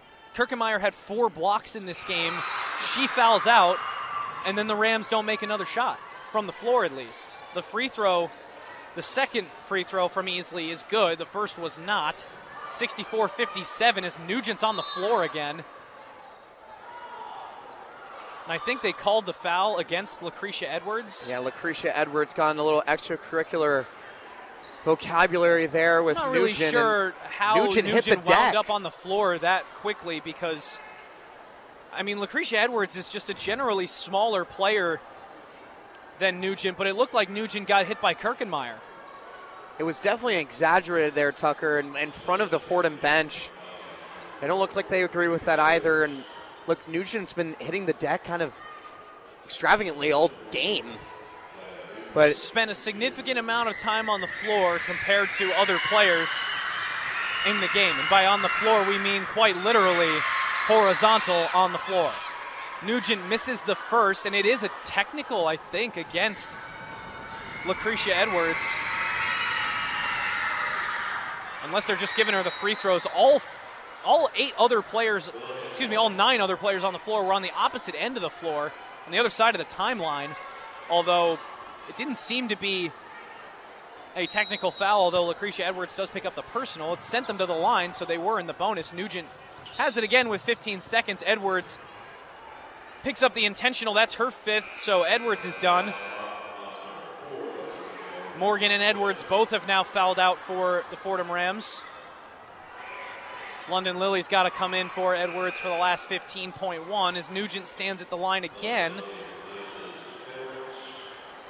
St. Louis 19 of 26 from the charity stripe in this game. I don't think I can remember the last time the Rams, at least on the women's side, gave up this many free throws in a single game. Yes, they did go to overtime, but that number is still blown way out of proportion.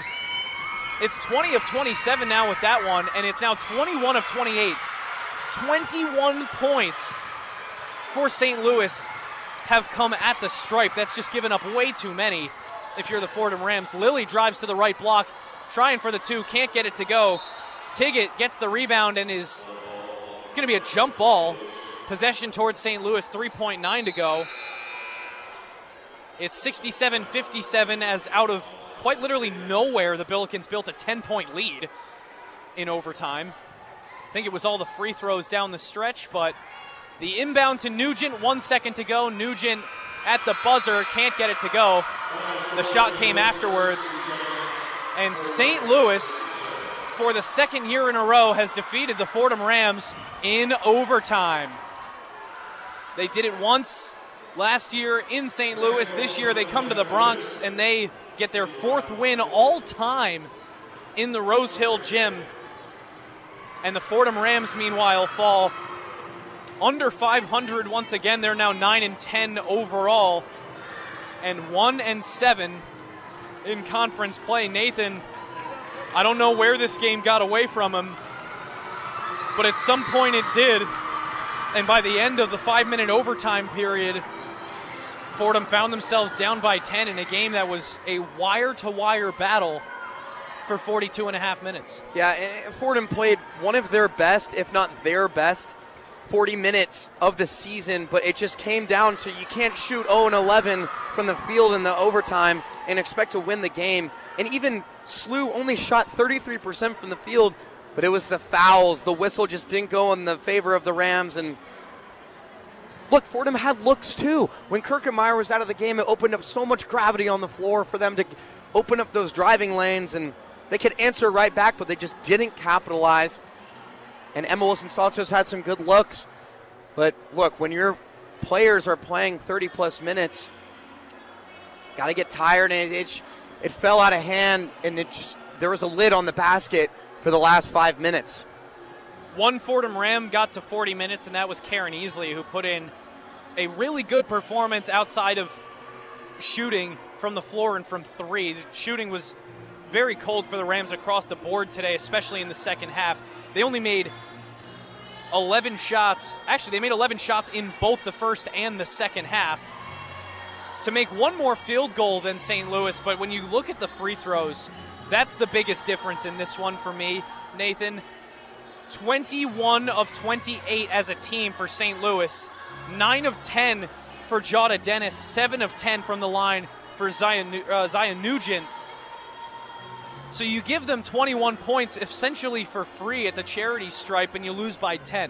The whole swing in the game is right there in the fouls, and specifically the shooting fouls. Fordham committed 6 more fouls generally than St. Louis, but Fordham also only cashed in 8 of their 12 shots at the free throw line. So it looks really weird when you look at the box score, you look at the shooting disparity, but it really was the free throws throughout the course of the whole game. Not just the fact that Fordham kept sending SLU to the line in that overtime period, but just before in the game, that wasn't where all of those free throws came from. They came from earlier on in the game, and they allowed St. Louis to stay in this one. And like you mentioned, Fordham just wasn't able to take advantage of the opportunity that was presented to them in overtime. Missing the best blocker in the conference was St. Louis, but Fordham unable to score from the floor on 11 shots in the 5-minute OT. And 10 points for Easley, 11 points for Morgan. You had one more thing, Nathan? Yeah, and if you're the Fordham Rams, you can keep your chin high looking at this loss too, because, look, like I said, those 40 minutes were great. Not all teams are going to play well in overtime after, half your lineup plays over 30 minutes against a second-best offense in the A-10 that SLU is. So you lost to a no-joke offense with one of the best rookies in the country. You did a good job. You did what you wanted to do. You didn't get in too much foul trouble in the beginning. You didn't really turn the ball over. You forced a lot of turnovers. You played great defense. Just the lid was on the basket in the last 5 minutes, and that's just the way the cookie crumbles. But if you look at the rest of the schedule, you go on the road for next week and for the Fordham Rams, try to sneak out some W's. And look, there's a lot more time until March if you're Fordham. Tell you what, I think the hard part of their schedule was definitely in the front end, but they've still got some pretty tough matchups down the road. And to be stuck now at 1-7 in conference play with, yes, there is plenty of time before March, but we are more than halfway through the month of January, and time could start to run short on them. They got to start collecting some wins fast if they want to get into the A-10 tournament with a seed that doesn't wind up with them playing against a top team in the conference, because you get a first round, a bad seeding, and the whole run could end. If you get yourself a better seed, you never know what kind of magic could happen. But The Fordham Rams, once again, they fall to the St. Louis Billikens 67-57 here at the Rose Hill Gym. SLU are now winners of 3 in a row. They improved to 11-10, 5-3 in the conference. Once again, the Rams down to 9-10, 1-7 in A10 play. The next game for St. Louis is going to be as they go back home to St. Louis against Loyola Chicago Saturday, January 24th at 6 p.m. The Rams' next game is going to be on Sunday, January 25th on the road. They're going on a 2-game extended road trip. They're at George Washington at 2 p.m. this Sunday, and then they go at VCU on Wednesday next week. But that'll just about wrap things up for us from the Bronx and from the Rose Hill Gym here on the campus of Fordham University. For the third member of our broadcast crew, Gabby Price, for Nathan Rodgers, I have been Tucker Austin. We now send you back to the Rose Hill studio for the one-on-one post-game report. Here are Isabella Terracini and Ethan Wax. Take it away. The one-on-one post-game report. Once again, welcome back to the studio. Thank you so much, Tucker, Nathan, and Gabby. Please stay warm on your walk back to the studio. Please don't slip and fall. Your final score this outing is 67 St. Louis and 57 Fordham through 5 frames of play, actually. That's right, we saw a 5-minute overtime. Ethan Wax and I are going to recap this second half of this defensive yet exciting battle. But right before we get into it, Ethan wants to tell you about some key men's top 25 matchups coming up. Take it away. The one-on-one scoreboard. As she mentioned, the top 25 action with number 11, Illinois, sitting at a whopping 15-3, play host to the Maryland Terps, who are just 8-10. That's 7 o'clock. An ACC showdown as the number 22 North Carolina Tar Heels play host to the Fighting Irish on ESPN 2 at 7 o'clock as well.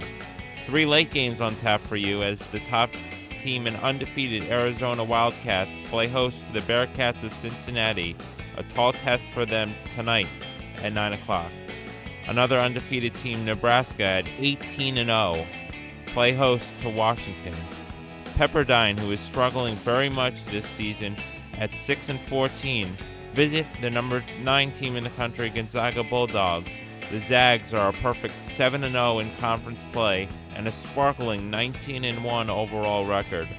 I'm Ethan Wax with your one-on-one scoreboard. Thank you so much, Ethan. Those are also some pretty interesting matchups. I'm really interested in Miami of Ohio, Nebraska, and Arizona all being undefeated through their first 18 games. It's kind of a special story for all of those guys. But back to this game, an incredible fourth quarter and an incredible third quarter, and just kind of an overtime period where you didn't see the fight and the drive that maybe you wanted to. And I just kind of want to hear your overall thoughts. What are you thinking? Yeah, obviously a disappointing loss from the standpoint of Fordham. I think part of the problem was the minutes. I mean, you have over half your lineup, as Nathan mentioned, playing 30 or more minutes. Right. I think that took a toll on them. And not having Alexis Black, having to kind of rely on those other starters and that whole bench. I mean, there were 20 bench points throughout the game compared to SLU's 0. So yeah, I mean, it makes sense for SLU because they have four players playing 37 or more minutes tonight, and it's just disappointing to see Fordham. They just look flat in the overtime. They look tired. I think they're disappointed with the way they finished regulation. But if you keep a team like St. Louis or any team in the game, it felt like they were just one run away from really taking over this game. They'll come back and beat you. Simple as that. Absolutely. I mean, you're watching the comebacks. You know, Fordham would jump out to these early leads. They would get a lead up to 8, and it would look great. And you would hear the stands, all of those 6 to 10-year-olds just being so elated that, you know, they didn't have to go to class today. They could watch Fordham women's basketball kind of take a win and just like kind of look at their program and be like, wow, okay, this is good. This is good for the Bronx. And then you let those key charity stripe points get away from you. 21 points from fouls. If you lock up on the foul trouble, you can escape with this win. But it was just getting a little bit messy, getting a little bit more gritty. I mean, I think a lot of these players are going to go back to class tomorrow with a couple bruises, a couple scrapes. A lot of people spent a lot of time on the floor. I mean, looking at Precious and Tia and a couple of the SLU girls, like, they got banged up. The athletic trainers were out. They were hydrating people. They were getting people, you know, back in the game pretty fast. But at the end of the day, it's, can you uphold the lead that you have the entire way through? It was kind of, you're seeing Fordham, you know, get the lead, and then they think they have the lead. They're getting confident, but then they start, you know, fouling, and they start getting into some trouble, and then they go into scoring droughts, and then they lose the scoring droughts, and all of a sudden it's a 1-point game, and then another foul and it's tied.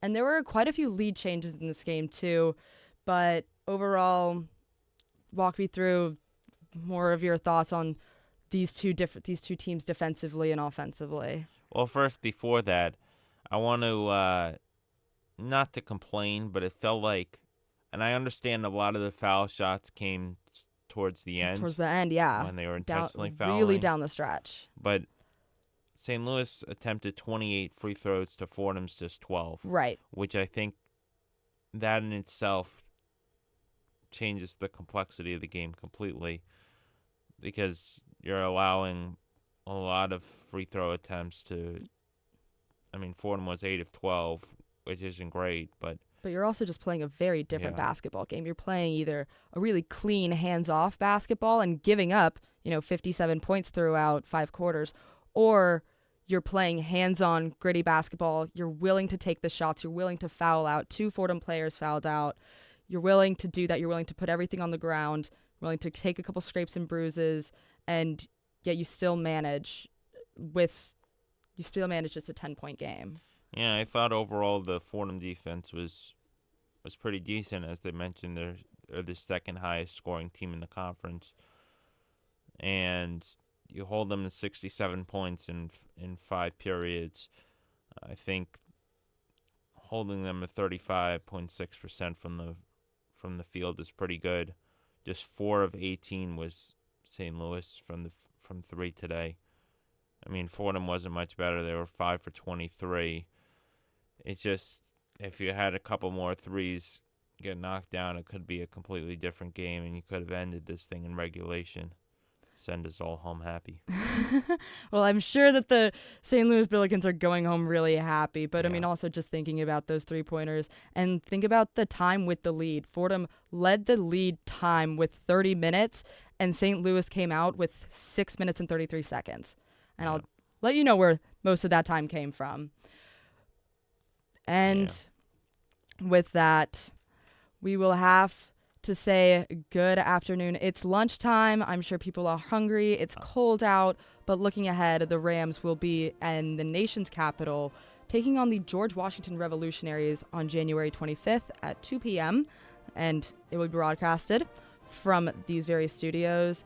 That will do it for us. Special thanks to everyone who joined me in the studio. Langston Riding on our graphics, Griffin Stevenson on the levels, my co-host Ethan Wax, and even Cold the dog. Thank you to Tucker, Nathan, and Gabby. And we cannot forget that Bobby Chappardini, and being WFUV Sports' director, and that Fordham Women's Basketball is a production of WFUV Sports. Stay